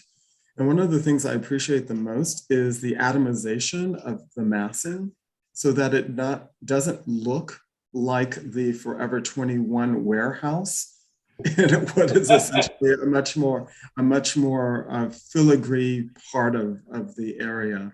And so I think that's quite successful. And also the idea that we could imagine this as either a number of buildings or a single project, a single building. And so I quite like that kind of reading of the project. One of the things I struggle with, though, and it goes back to comments that were being made in Janice's project, is I'm really struggling to understand the dialogue between the neighborhood and your project. And if there's a question at the individual living units about aperture and quality of space, I would suggest the same conversation be had with the decision of where points of entry are and how they relate to the surrounding context. Because right now it appears to me that they are more conveniently and willfully placed at the center of each side of the site, rather than understanding their rapport with the surrounding context. I think that one of the reasons that I'm bringing this up is that so much of the work of an architect is not just the actual oeuvre that is placed onto the site specific, but the way that it reinforces and enhances the quality of life in the neighborhood and its surrounding context. And I would love for you to be able to graphically argue that in your presentation, which I think is one of the shortcomings for me of the project right now, because you have very carefully isolated your design proposal. And in almost every drawing, we struggle to see what is surrounding the project. And so for me, I would really love to understand in greater detail some of the decisions that you've made and how they might be more strongly rationalized by literally drawing those relationships between the neighborhood and your proposal. Yeah, I very much agree with what Victor said, and I would say that it's more than the physical access points. I think it's also kind of the visual access points, because you have to imagine that a window isn't just a way to kind of look from the space out to the city, but it's also a way for the city to look into the building. So for example, I don't understand why you have a large window that goes into the bleacher of the the kind of basketball court, but instead of looking into the basketball court, which would be a much more interesting sort of thing to look at from the outside. And like that, if you go through the whole building, you really have to think about how does the city enter your building, both how you walk in, but also how do you sort of see into the building. And then the other thing is really to sort of think about that these different programs all in a way require different sort of building typologies. And the fact is that, the apartments, it's a much, much smaller scale than something like a sort of a basketball court. And I think if you had thought about that, a basketball court is a larger volume, but an apartment is a smaller sort of element, that maybe the individual smaller elements together form like a small little network in itself. But I think if you had thought about those things a little bit more, maybe the whole apartment part would be a lot more sort of porous, less of a block, and we would not have the problem that we have now, that we have, at least half of the rooms that are not livable because they don't have any windows. So it's really, it comes back to how do you negotiate between your building and the surrounding city? We are right at 10:45 right now, which is sort of our official stop time, but we have like I would say a 5-minute grace period here. We could keep discussing Rebecca's project, or if there were any comments that circle back to Janice's, I think this would be the opportunity to do that. I just want to say that I think both Janice and Rebecca have done a wonderful job to set up a dialogue within their projects proper about the character and qualities of space between the different programmatic elements. And I think that that's really wonderful. But I think that those ideas could be pushed more aggressively with greater dialogue with the city, as has been mentioned previously, but also with regard to materiality, building systems. And I think that Frank is, also alluding to the fact that the gym is going to have likely long span construction. It's going to have a different construction method. Its materiality, its logics are going to be different from the residential tower. And then, so how do those ideas begin to reinforce the character or personality of each of these buildings, if buildings have the permission of having character and personality? But I think about John Hayduk's work. I think about his work in Kreuzberg. I think about his general attitude towards, or philosophy towards architecture, where there is really this embrace that building elements and building parts and building proposals are like people and like personalities, and that they have character. And how does that character work both internally, but how does that character then extend itself beyond and understand itself as part of the greater built environment as a community member? And so for me, both of these projects fall short in that ability to dialogue with the existing and surrounding context to reinforce their social agenda.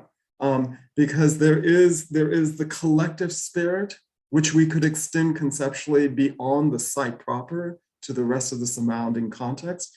And then there is the individual.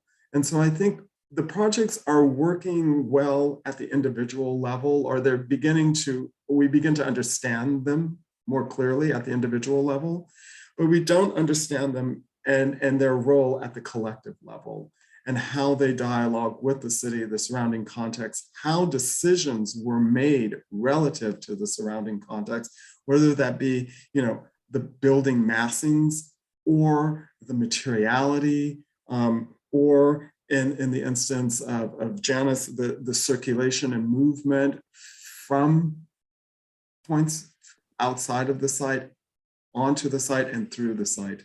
So for me, it's really about establishing a stronger rapport at the collective level, meaning that these buildings are people, and how do they interface with the buildings around them and the area and spaces around them. And I would really wish that the drawings did all the talking for us, that when we talk about this relationship, we're not talking about it as a verbal argument, but we're seeing it in the drawings itself. So if we're looking at an aerial site plan axonometric, we're not looking at flat roofs, because we're talking about articulated roofs that both of you are proposing. And so I would love to understand, are you using as inspiration those surrounding roof lines to inform your project, or are you looking a block away at some of the more industrial buildings? I would just love to understand that more. And so how the drawings actively and assertively make that argument for us, I think is a missing link in both projects. Mm-hmm. I mean, that's a very interesting point, Victor, but you see, I would actually argue that in this case, it's not so much just a shortcoming of the drawings. It is really a shortcoming of the project. And you know, the fact that the drawings don't show how the project is sort of connected to the city is because the project itself is not connected to the city. It's not that it's not shown on the drawings. But the thing is, you know, but I'm sorry, Frank. Let me, Michael, let me finish, please. We're running out of time. The thing is that this is not something that you can at a later point sort of insert into the project. Your project has to start with that. You know, you have to, from the beginning on, think about how does your building relate to its surrounding, not somewhere down the line, how do I figure out, how do I deal with these apartments that I have, in Jessica's case, on the ground floor on street level, including bedrooms on the street level.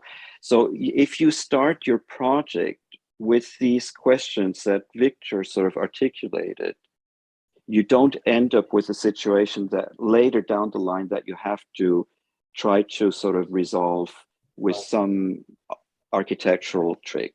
I want to give Jason just a quick 30-second tag. We have the other group coming into the room right now. Mm-hmm. Give us a last word, Jason.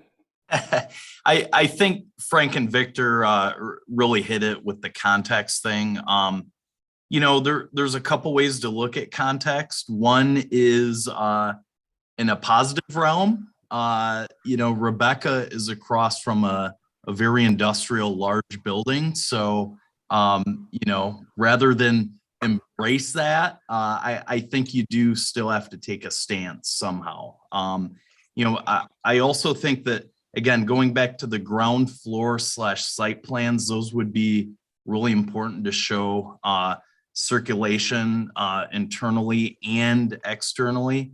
It'd be interesting even to see where sidewalks or crosswalks were around these two sites. So we're going to have to leave it there. I want to thank our jury. Thank you, Frank. Thank you, Victor. Thank you, Jason. Thank you, Rebecca, for the work. Thank you, Janice, for the work. And just to remind everyone that, especially our esteemed jurors, you guys stay here, and Bob Alexander's group is coming in to show you two more. And my group, we are moving into room 4. So please go ahead and move over there, and we will see Alondra and Andreas. Thanks again, gentlemen. Thank you. Thank you Really so appreciate much. it. Thank you.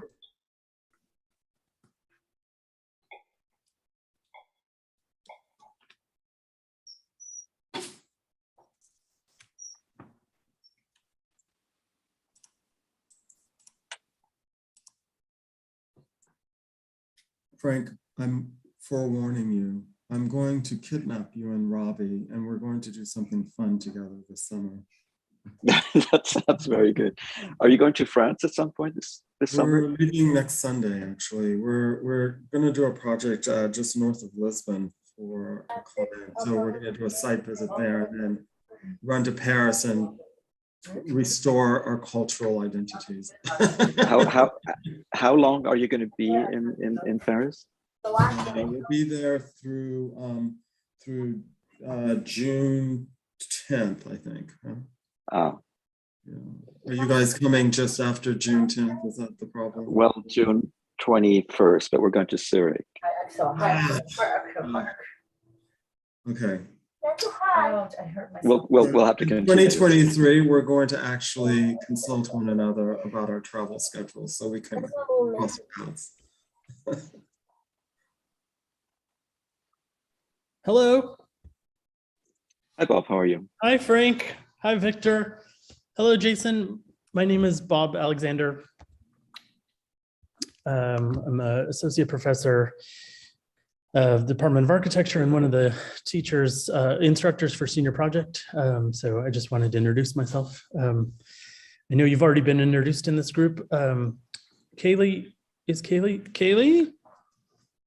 Hello. Hello. Can you make me a co-host? I'm not quite sure how to do that. Oh, I think if you just click on my name at the on the box and then go to the ... at next to mute, you should be able to make co-host. Hopefully, Mitchell. I think Mitchell might have left already. I think he has that power. Mitchell has all the power. He's left us with no power. Oh,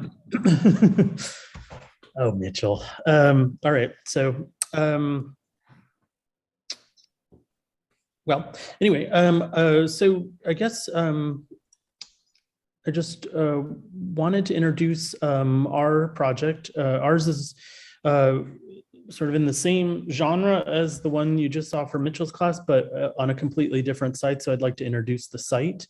But first, despite her lack of being able to make me the co-host, I would like to thank Kaylee Boyd for second year Kaylee Boyd. Though long finished with her studio work, she has graciously given up her Sunday to serve as the host for this session. So thanks so much, Kaylee, for volunteering to do this. I appreciate it.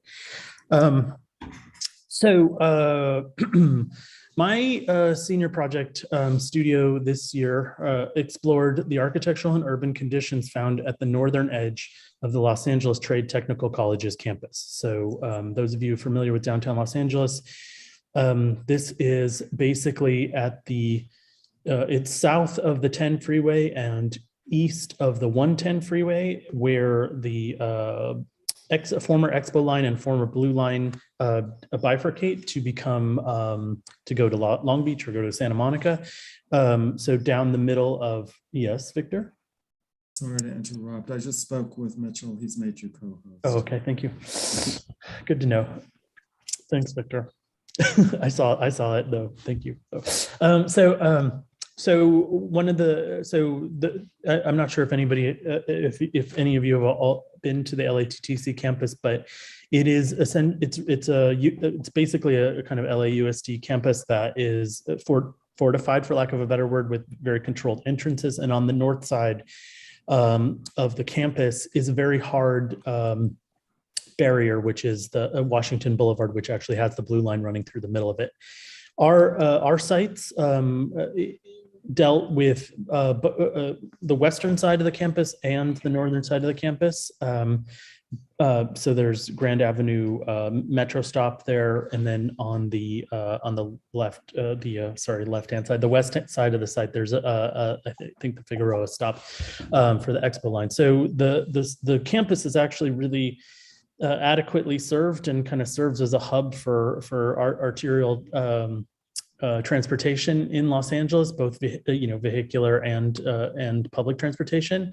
But the campus itself is a pretty strong island, and so the goal of the students' projects in our class was to take the community-oriented mission of LATTC's pedagogy, which is mostly vocational training and technical arts related to maintenance and production of industrial goods like apparel, and there's transit mechanics, there's infrastructure mechanics, there's HVAC systems. It's basically a kind of it's training Los Angeles's back of house, basically, I think is a good way to say it. So so there are allied projects in the studio, but also ones that actually use LATTC's programs and extend them.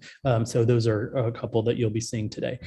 So some of the projects in our studio included housing, some commercial, some manufacturing, or other arts related spaces, or again, extensions to the campus.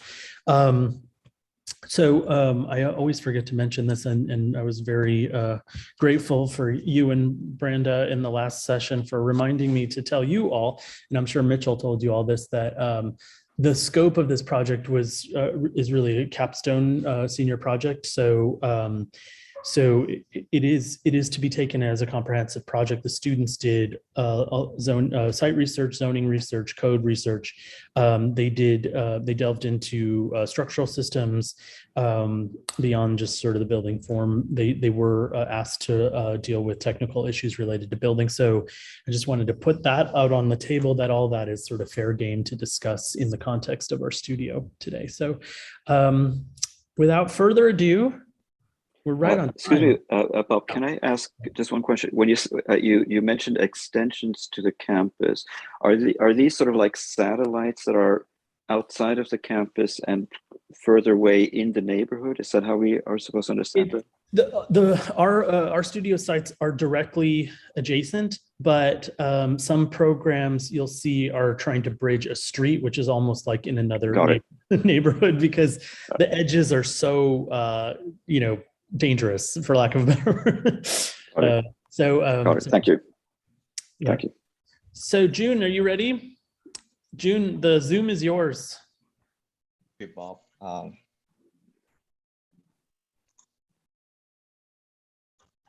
Hello, everyone. Welcome to Senior Project. My name is Jun, and here is my proposal for the proposed project is about the reconciliation of an urban leftover space. It is aimed to reclaim the under and adjacent space created by the interstate highway system. The project spun off by looking into the Los Angeles Trade Tech College and its immediate site context. Initially, the project is about providing daycare as well as a special needs childcare for LATTC and its community. While exploring the zoning and site-specific context of the LATTC surrounding area, it is impossible to look past the prominent structure of I-10 freeway, which has sliced the two communities ruthlessly since the 1960s. The underpass of the viaduct was mostly parking for the adjacent light industrial zoning programs. They commonly come with a buffer zone mandating 35 feet of unprogrammed parking space. Spaces along the I-10 freeway are often underused. Therefore, the proposed daycare is pairing up with a sculpture garden. It has the help of the greenhouse botanical that serve as a buffer and set up a common destination for both sides of the project. The first part of the design was the direct reference to the GSA daycare design manual, where the day-to-day spatial experience for students and staff is linear and sequential. The information is translated into program diagram as such, later expressed in the architectural plan. Students and parents are filtered at the entry exit point of the daycare center. Programs are then organized into parallel strips interjected with two circulation corridors. Two strips of the classroom programs are separated to open up a outdoor play area for different classrooms. The following vignettes are showing the sequence of a regular day for a child, from parents dropping off to the regular classroom activities, and finally, occasionally they play outdoor. As for the sculpture part, the viaduct space adopt the same design language as the daycare, aiming to generate a sequential spatial experience using strategies such as utilizing different elements of hardscape and softscape, subtly shifting ground in elevation, placing solid walls at the eye level, allowing sculpture to be viewed at a specific angle and location. Moreover, the lighting system of the sculpture park is regulated by a universal ambient lighting system and specified spotlighting controlled by the need for the different sculptures. At the south end of the sculpture park, a grand staircase would lead to a portion of the botanical greenhouse opens to the public.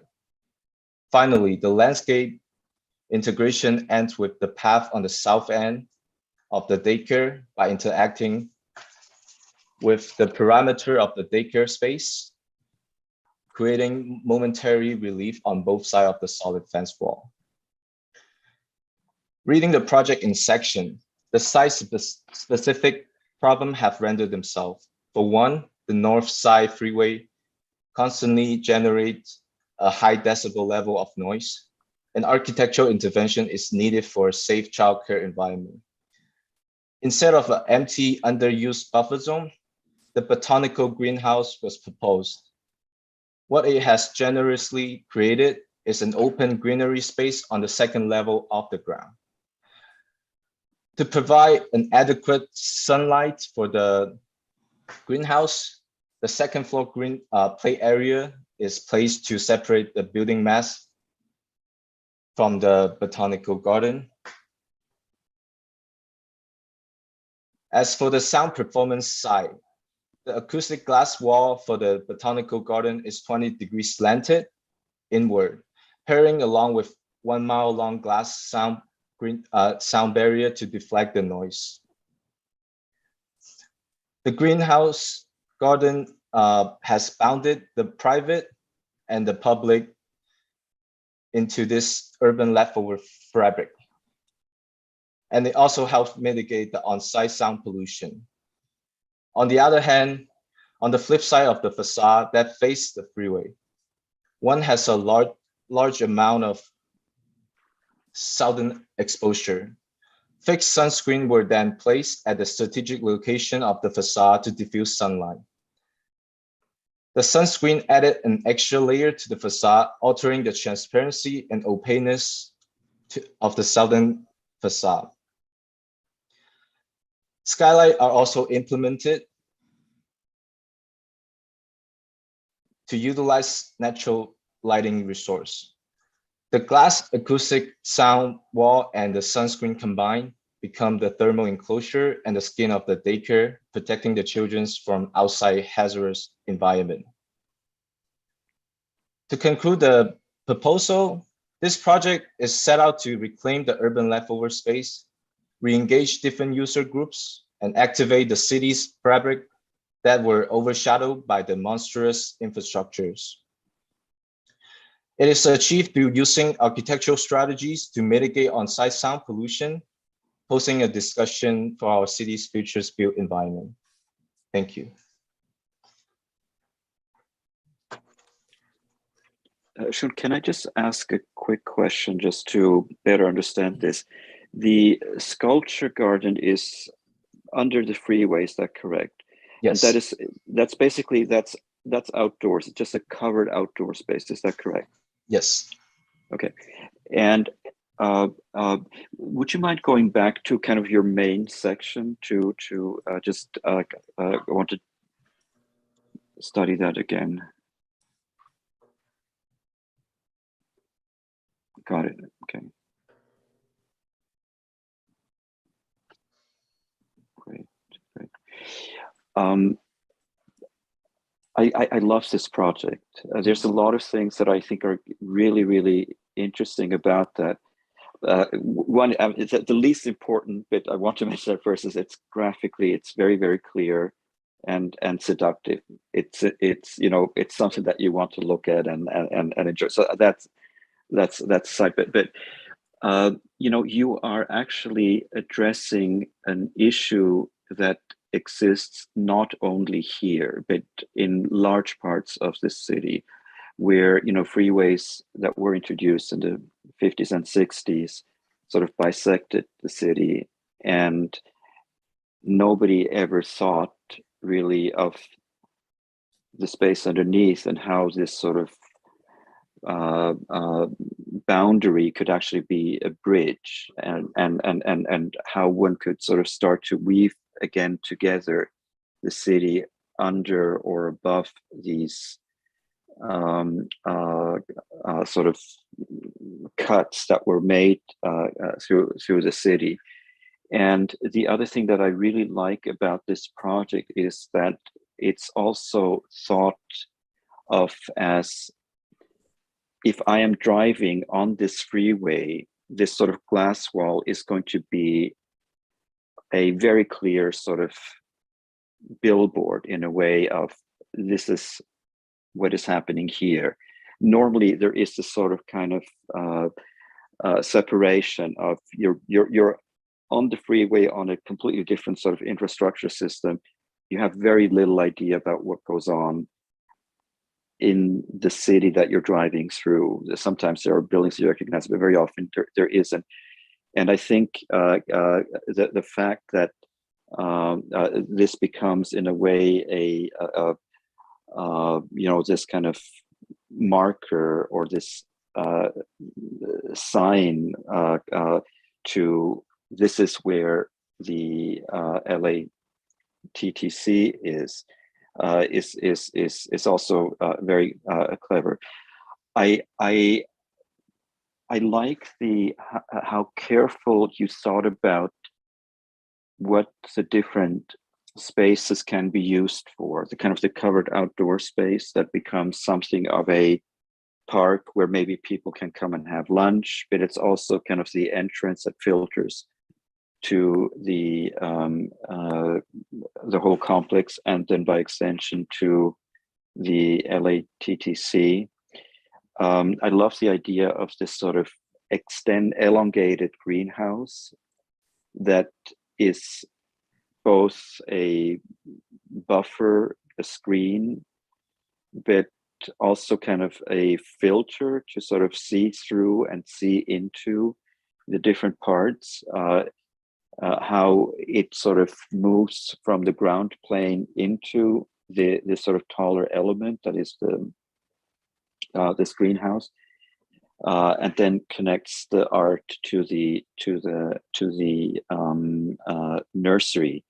I think there are maybe some places where you could have pushed this even a little bit further. I'm not sure why the greenhouse has to be lifted off the ground. I think that a space that is sort of an exaggerated vertical and exaggerated elongated space that, you know, basically grows out of the ground could have been as successful as the one where in a way the ground plane is sort of pushed up to the freeway level. And I do understand that, you know, it creates more sort of visual sort of adjacency. You know, the freeway looks onto the kind of this the green level, and the green level looks onto the freeway, but it also I feel it separates the whole garden from the ground. I think that maybe is something that you want to re-examine a little bit, because you know, what if the covered ground space of the sculpture transitioned more naturally into the botanical space that then also makes this kind of vertical you know, a connection from the ground to the sky, essentially. and that would somehow lead maybe, you know, either ramps up or down to this kind of kindergarten. That's just maybe one comment about how some of this kind of stitching together could have been pushed a little bit further. But overall, I think it's a really interesting project with a lot of ideas that are developed I feel in a very mature way. So I want to just, you know, compliment on that. I'm going to echo Frank's comments. I think, June, the project is incredibly sophisticated. I absolutely love the sculpture garden underneath the freeway. I think in so many ways it aligns itself with my own personal interest in social architecture and infrastructure and how they work either to build community or actually to destroy communities. And I think in this case, you are definitely putting forward the potential, the restorative potential of stitching back two sides of this world that have been divided by this freeway.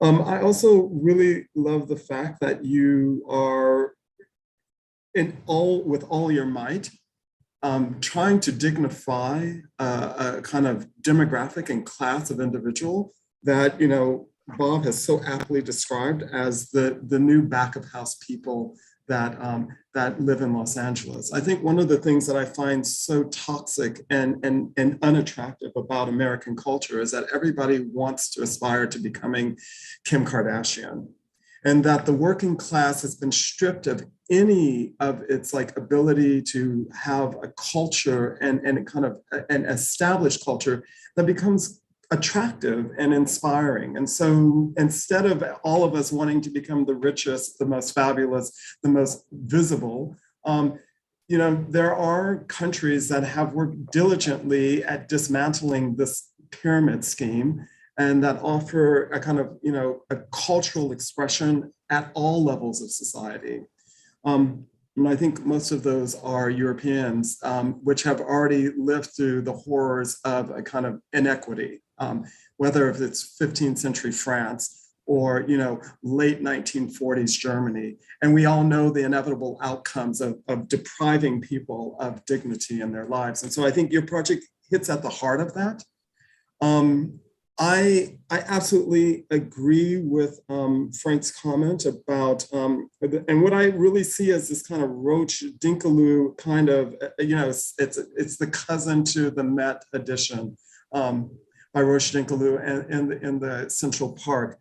But this leads me to one of the things that I struggle with in the project, and Frank alludes to this by, you know, questioning whether or not the botanical garden could dip down to the ground plane.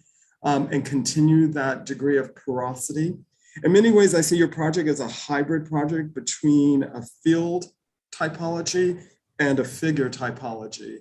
And I'm wondering if the field could be winning in this arm wrestle, meaning that I wish the building that houses the primary program elements would be less monolithic, more porous like the sculpture garden, and provide and literally be truthful to its philosophical ambition of accessibility on all levels. I'm comparing your project to Caruso St. John's Nagelhaus project in Zurich, where he's working with the artist Demuth. And I think for me, that project offers a certain degree of porosity and accessibility that your project has yet to achieve. And for me, it's really about that glass wall. I don't even know, is there an elevation looking longitudinal kind of cross-section elevation, looking from the sculpture garden onto that canted glass wall? There's a render here that shows the space that under the freeway looking into the botanical garden. Yeah, and I think that rendering it talks about the kind of symptoms of that problem of you've created a vitrine, you've created, you know, even though it's glass and it's visibly can be traversed, you can look into it, it's still a boundary, and it still represents a kind of a hard border that I personally wish could be dissolved, or at least attenuated, because there are two things that I'm concerned about. The sculpture garden, like if we are constructing a culture for the working class, like what art pieces would be exhibited here? How would you assure the attendance of these individuals to the sculpture garden? How could it become part of the community of the campus? How could it inspire these people? So for me, the visual dissolution of the facade is yes, the first step, but could there be a physical dissolution of that facade? And could there be physical circulatory transgressions into the building that allow this accessibility, that connect the sculpture garden to the campus? For me, that's really what is pending, and would love to see more of. Yeah, June, I'll commend you for selecting the site. You definitely could have selected a easier site to deal with. But I think this is what architecture school is all about. You're exploring a problem and solutions for it, and this is applicable throughout the country and the world. I wonder, I think in the sculpture garden, it seems to me you put forth a fair amount of thought about how that's laid out. It looks like there's topography, there's more intimate spaces.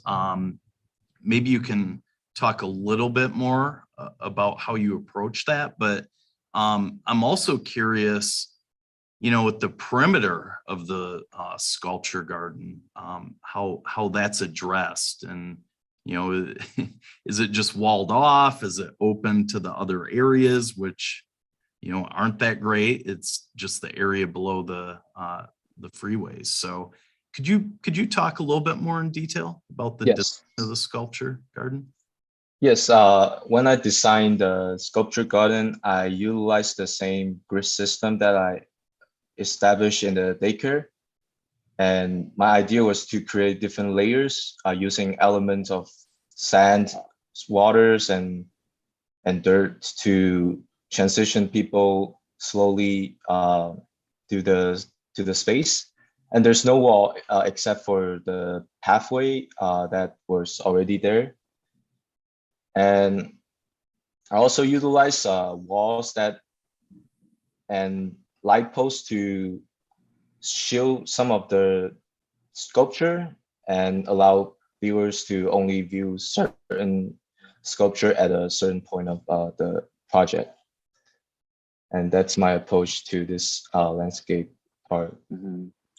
But I think Jason was talking about sort of the perimeter around the sculpture garden. So the boundary to the north and east and west.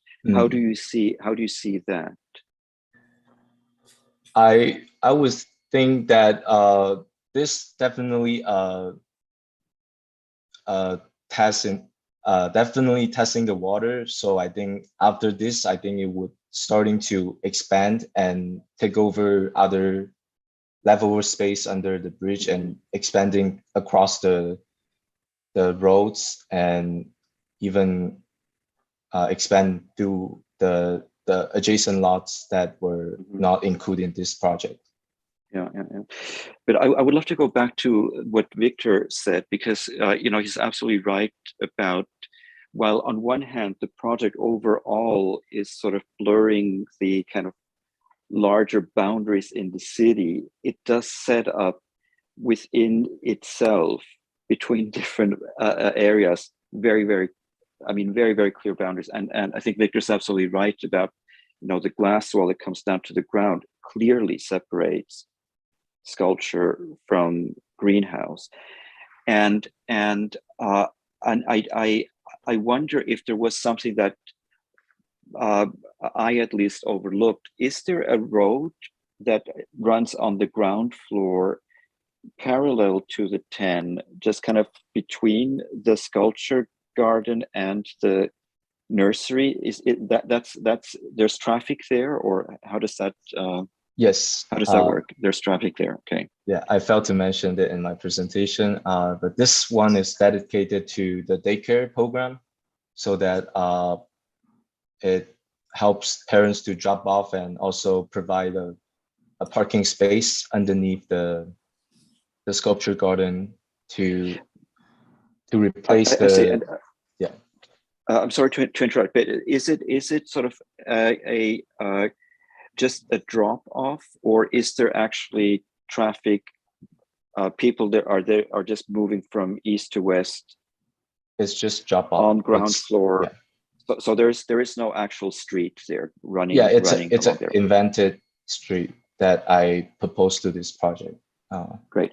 So there, had it been a public street, public right of way, you would have had to deal with, something that is bisecting your project. But if it is really something that you have full control over, then it's not clear why you make this into this sort of incredible boundary. And I think that, either treating the glass wall as this sort of impenetrable barrier, or making this drop off into this, car zone that is also maybe a little bit more difficult to navigate. I think there you could have developed this further, and I think it's really about how the different parts of your project are stitched together, both in plan and I think in section. I think that's a little bit the Achilles heel of your project. But I think the sculpture park and its formal language are the key and the answer to resolving some of these issues. The way that you braid circulation with exhibition space and the existing structure that comes down from the freeway make for such a wonderful, kind of crossing over of line work. And I think that crossing over of line work is it stops at the service at the drop-off road and the glass wall. And I'm wondering, I know this sounds perverse, but this is just to provoke you, June. It's not intended to, it's a proposition, but is to imagine perhaps that the drop-off is on the lower south side of the glass wall rather than actually on the other side. Because I think that then we begin to understand that the same language and method of working that is so clear and so beautiful in the sculptural garden is being co-opted and used in the building proper. And so that there is, we live in a time where nothing is black and white anymore. Everything's fluid. Boundaries are being crossed constantly, whether it's gender, whether it's, everything is a little bit less clearly defined. And I think that would really, everything, all of the ingredients are in that sculpture garden. I think, not being so binary to say, well, landscape behaves one way and building must behave another. And I think that maybe questioning that more deeply would even make the project even richer. And I'm saying this, talking to you not as student to professor to student, I'm talking to you as designer to designer right now. And we're having a conversation in the studio because I think that the project is so accomplished and so timely and offers so many lessons, that I think it's worth pushing harder at what you've established on paper right now. And I think that, if this were a real project, first of all, you probably would have a little more time. You would start to work with consultants, experts in various fields, maybe an art consultant who will talk about, what is the sculpture? How do you interact with that? and would start to question, why do we need to sort of end it here? Why can we not extend it into the botanical garden? And a landscape designer who would say, you know, there's a lot of plants that are really happy in a shaded environment, and where the botanical garden could start to, you know, creep into the sculpture garden. I think, you know, you started out with a very, very smart diagram, and I think you can't be afraid to, at some point, sort of question your diagram and sort of wonder, do I have to sort of slavishly stick to these particular zones that I have identified, or what happens if some of these zones start to kind of interact a little bit more or weave together? And that's where really, really interesting things start to happen. And again, you're doing this on kind of the level of the city, on an urban level, you're doing that. And I think that we would all love to see you do this also on the level of the pedestrian walking through this, and the level of, you know, on an architectural level. And I have no doubt that you, if you know, you probably would have arrived at that on your own. And again, you know, I think that the reason we are having these discussions is because there is so much that you are offering as a kind of as a starting point for a discussion. I would only add in closure, my comment is to going back to Jason's word, is that right now, if we imagine that plan that your cursor is on, that it's actually you have very sharp cutting shears right now. And so the edges are very defined and clear. Maybe to Jason's point, we need to think about tearing and there being more fraying at the edges. And it looks more like the ends of a poncho or a shaggy carpet with like fringe. And so that we don't have such a clearly defined edge, but we have something that is feathered and more a little bit loose, because you do have the opportunity to define that edge, not as a traditional boundary of sight, but as something much more customized and much freer. And I could imagine some of the circulation extending, or some of the plantings extending up beyond those hard north, west, and east borders that you've placed currently. Great. Thank you guys so much. This was such a great discussion, I think, of a really, really great project. Thanks, June, so much. Congratulations. Thank you. So we are going to engineer a slight break while we change out the studio tank. So if you could just give us just a couple minutes, we'll be back at 11:35 with Christian Cedillo. He looks pumped, ready. I have a quick question for you. Yeah. Are you like the rock star? You've got such talented students. Like I'm just absolutely blown away by how accomplished the senior projects are in your section. Thanks, Victor. That's nice. It's the truth. I'm not trying to blow smoke up your bum. I've just seen great work. Thanks, Victor. Now we're excited about what's coming next. We're actually, there's a bunch of us that are here in physical space. So June, don't leave. So we're actually like orchestrating a little bit of a recording studio here. I think, Jason, we were on Mitchell's second year review, right? Are you in Colorado or? No, I'm local here in California. I was on a jury. I'm gonna guess 4 years ago. Oh, so we've have been on Zoom. Of course. Yeah, it's gonna be good to see I was thinking there were so many people like Frank. I haven't seen you in so long. It's gonna be good to see you in person soon again. Yes. No, I have to say, I mean, the one thing that I don't like about the Zoom reviews is that you can't get up and look at things, even though Mitchell very kindly was explaining how we could do that, but I just don't know how to operate the thing.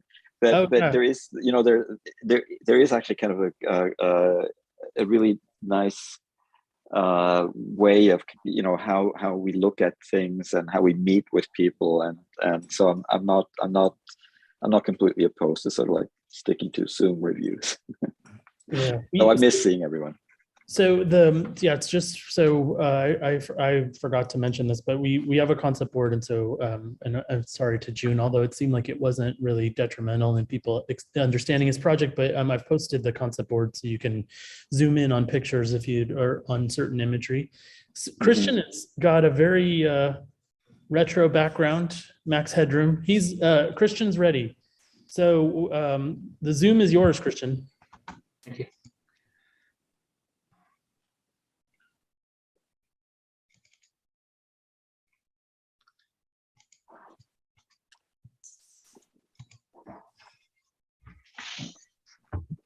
Hello, everyone. Thanks for coming. My name is Christian Cedillo. So one of the most adaptive, evolving inventions has to be the automobile. As a mankind invention, it should only be fair for all to have access to this knowledge and technology.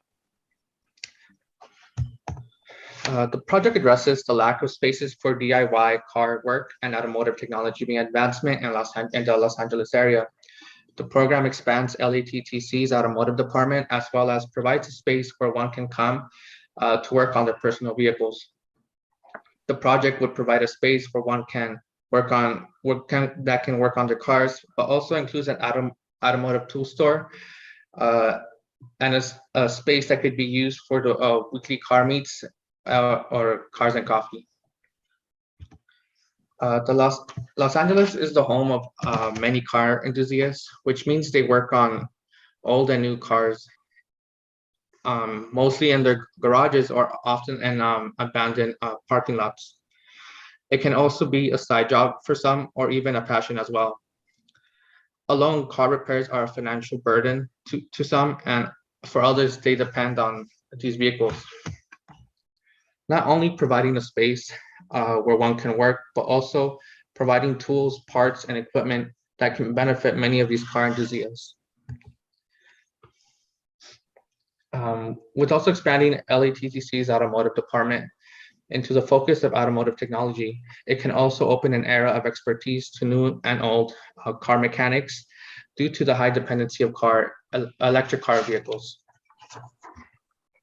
The site is located in Los Angeles, California, in front of LATTC.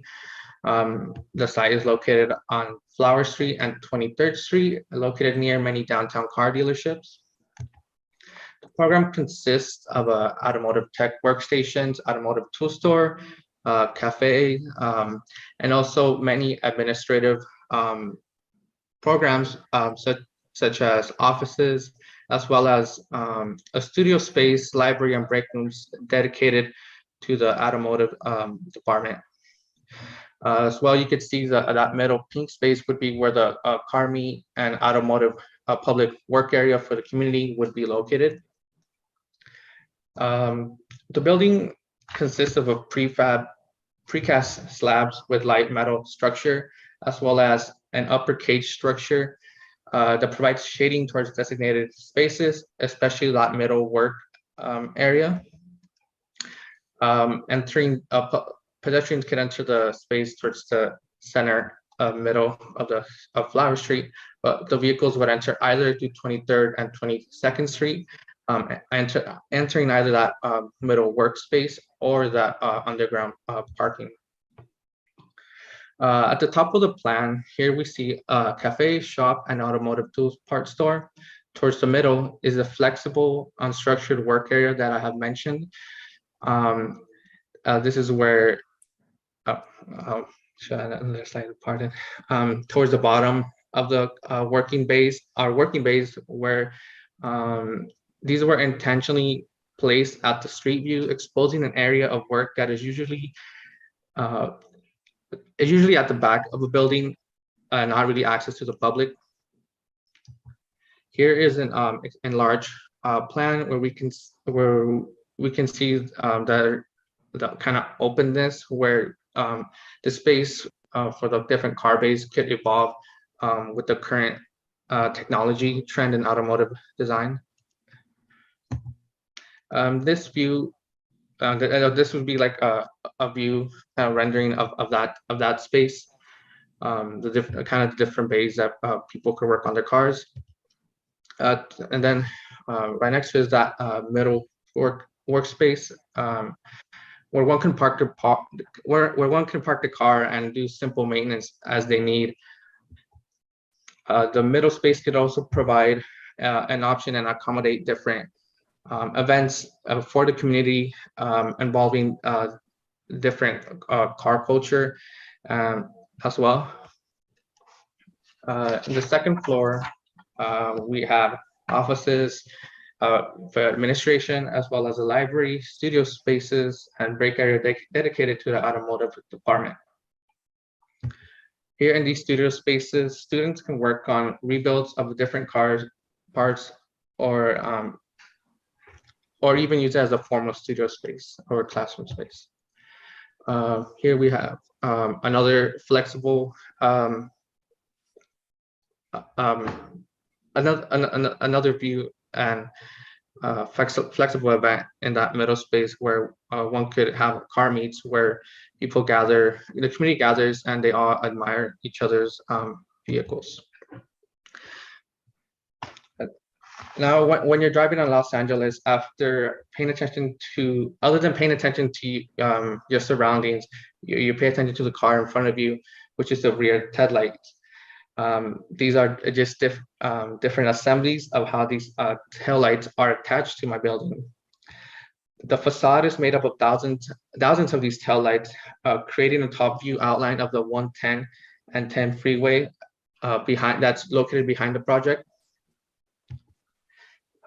Here's the glowing facade on the street view on Flower Street, which eventually dissolves towards the sides on 23rd and 22nd Street. Here in this section, you can see the upper cage structure as well as the entry ramp level towards 22nd and 23rd Street. Furthermore, the upper structure provides shading to that middle space, as well as lighting towards designated spaces such as the break areas, and it also helps ventilate the space. Also, some of these solid panels serve as solar panels that help power the interior and also the exterior taillight facade. In conclusion, the project's goal was to emphasize the dependency of cars in Los Angeles, as well as the future of this project that can evolve to accommodate the electrification of cars in terms of new and old vehicles, which can be converted into electric ones. Thank you. I'll start. This is really cool. Oh. Sorry, I'm going to share the content board. Okay. Okay. Yeah. Really cool idea. I think cool program. I mean, I just like the way this has been put together. I like the taillight idea for the building facade. I also like the fact that the central area, it's not indoors. You have the shade structure, I think, in that rendering right there. Another thing, in the previous session, I harped a little bit on parking and vehicular circulation. Well, in this project, you kind of had to think about that. So I appreciate that you talked about how you get in to the building and out as well. Just to kind of go back and rewind. So this is a little bit of a hybrid building where students use this and learn, but also the community right as well. Okay. Yeah, this would be more for people who don't have a space to work on the vehicles. Some of them don't have garages or designated space at home.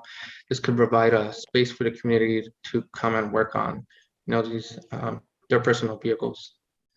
Is there a certain, is space delineated at all between students and the community? Yeah, so these in the plan clearly these bays here towards the street view would be designated for the LATT C students, and then these this middle space would be for the community as well as any other community car events that could be located there. That makes sense. Just the last point. I don't think I'll review the images again, but you know, it'd be interesting. Again, I like the taillight idea on the facade, but it'd be interesting if there was some transparency from the street so you could see what's going on inside, and maybe you do have that. Okay, yeah. Yeah, just I mean, just a bit, because behind the tail light, it's like a black cover, so you could kind of see, but I guess I'm talking on the ground floor. Oh, on the ground floor. Oh, yeah, okay. I think those are the bays, right? Where the yeah work on vehicles, and it looks like there is a good amount of glass, so you can see what's going on inside the building. I don't know. Can you hear me? My earphones. Yes, I can okay. hear. I take them out because the battery was there. I'm maybe a little more skeptical than Jason is, and I think that there are some maybe fundamental misunderstandings of what the relationship of the car and the city of Los Angeles. And I feel that this would have been actually a really good project to address some of this. You know, yes, of course, there is this kind of car culture and we admire each other's cars and all of that. But you know, I mean, to start with, I mean, Los Angeles was not developed as a car city. It was developed as this urban train city. And the car was sort of, it didn't come until the 1940s, 50s, and it sort of overtook the transportation system. And we're now struggling to sort of figure out a way to move away from that. In a way, move away from kind of the individual car. We're struggling to reintroduce public transportation, or to reintroduce or to introduce mobility on a much smaller scale, from, you know, bicycles to all kinds of other things. And while, you know, yes, I do think that there certainly one can make a sort of center to deal with cars, and you did mention cars can be then converted to electrical. I don't know how easy that is. I wonder if thinking about mobility in the city, if there wouldn't have been other sort of more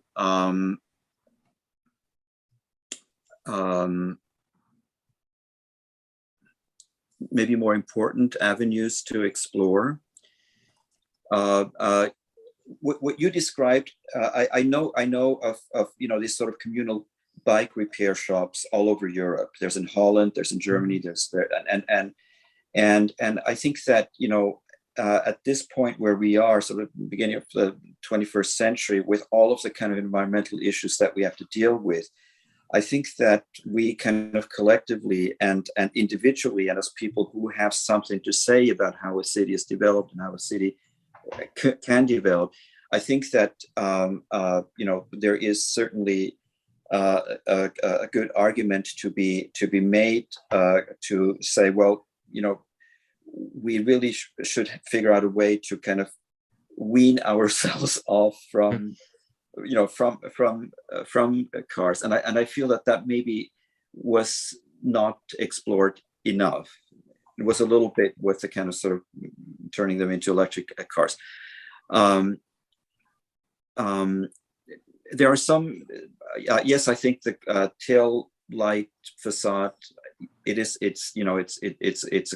an interesting thing. There's scores of artists or architects who have used interesting ideas to develop and animate the facade. I think using car tail lights is a perfectly acceptable way, a fine way.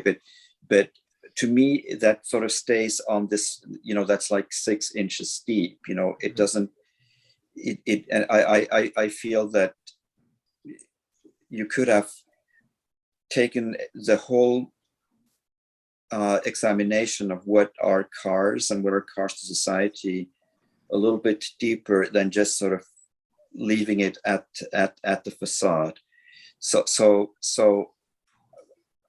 my response to this is yes, on many levels it is nice, it's it works, but I'm not completely sure, is this something that I feel we need? That would be kind of my main criticism. Yeah. I think for the first point, I think that with this whole electric, the rising of electric vehicles, there isn't many trained mechanics in that field. They're all used to like gasoline powered vehicles, and I feel like the LATTC can expand that program here with these to furthermore to train these new mechanics into this new technology and electric cars. Most of it is like wiring and it's not something that's really anyone can kind of work on, but I feel like it's something that this specific building can help train these technicians and help them get jobs and different sure. And I think sorry to interrupt. I don't know enough about sort of cars and how they work and how easy it is to convert a car with a combustible engine to an electrical engine. I think if that had been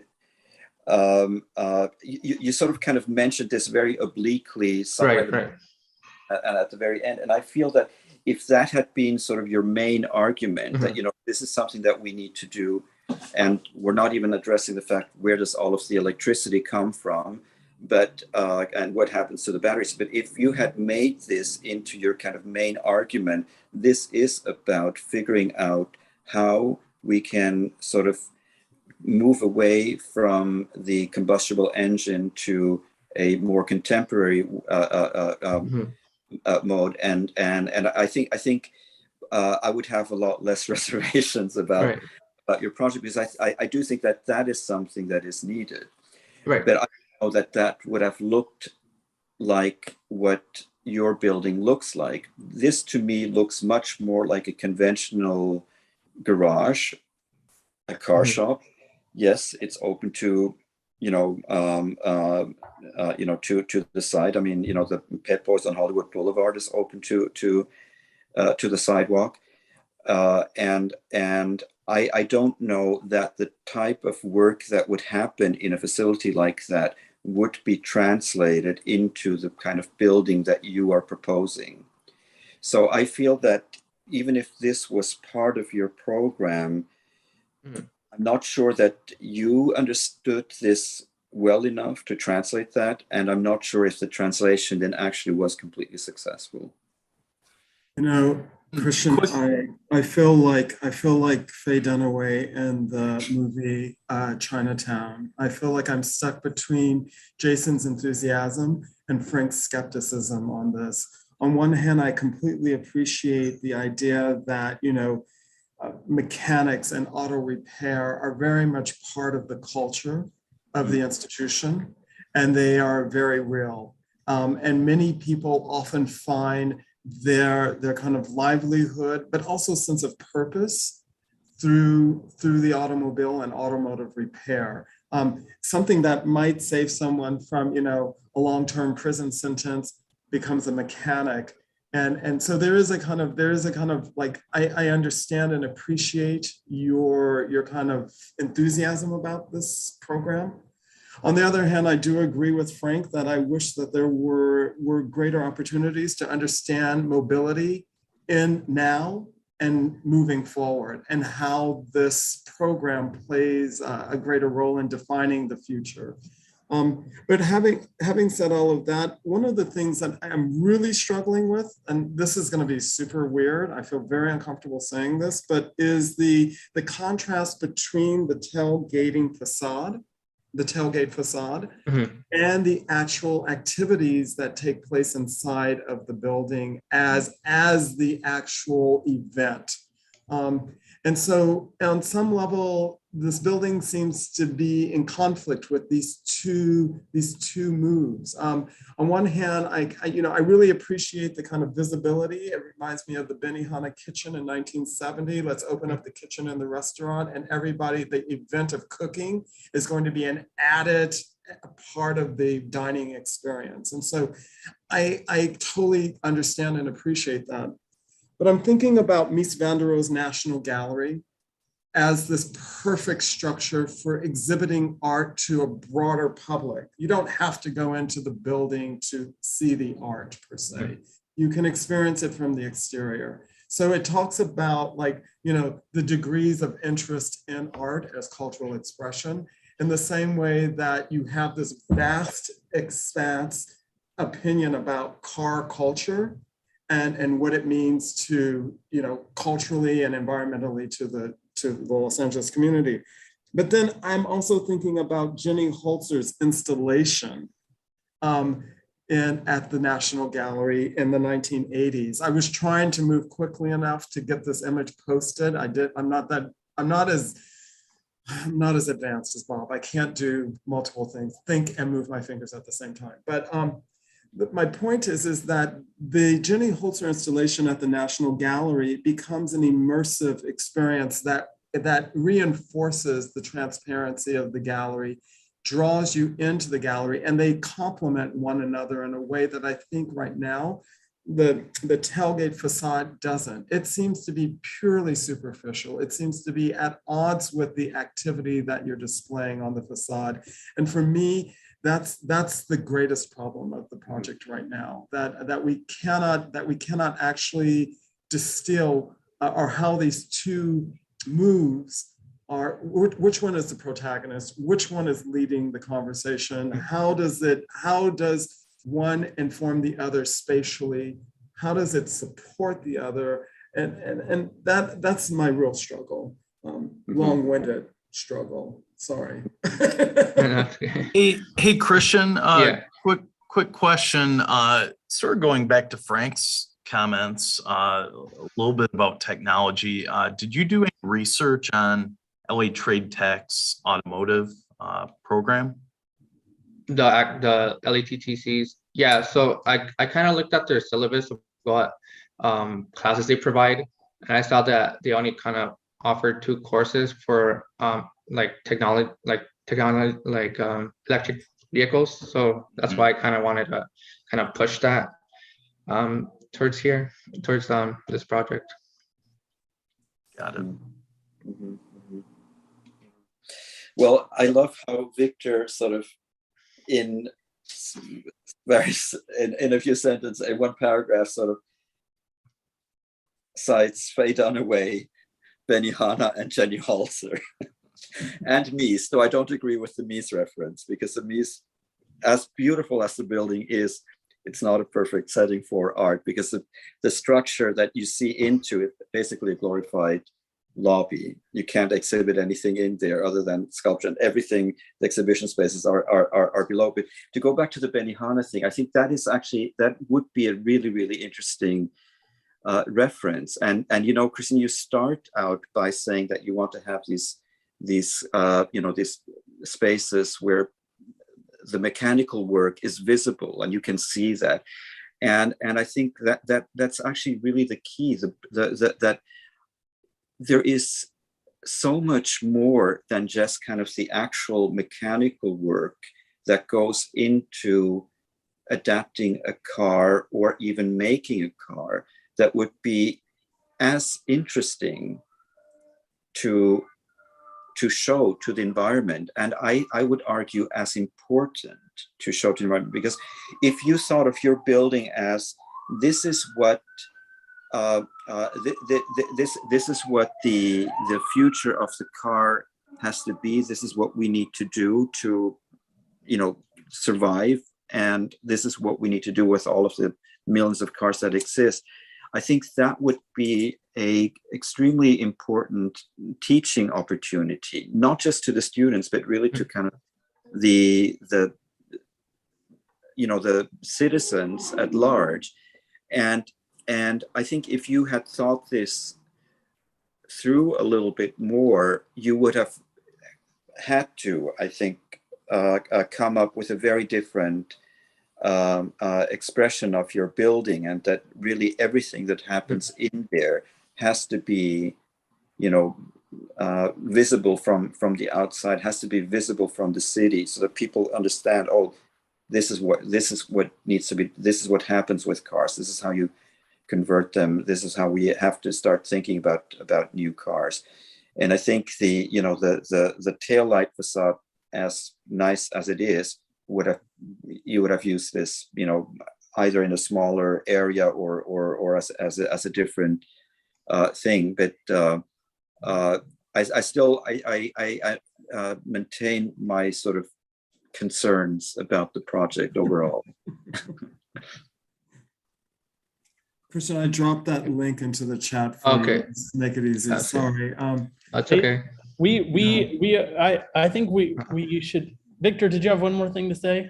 No.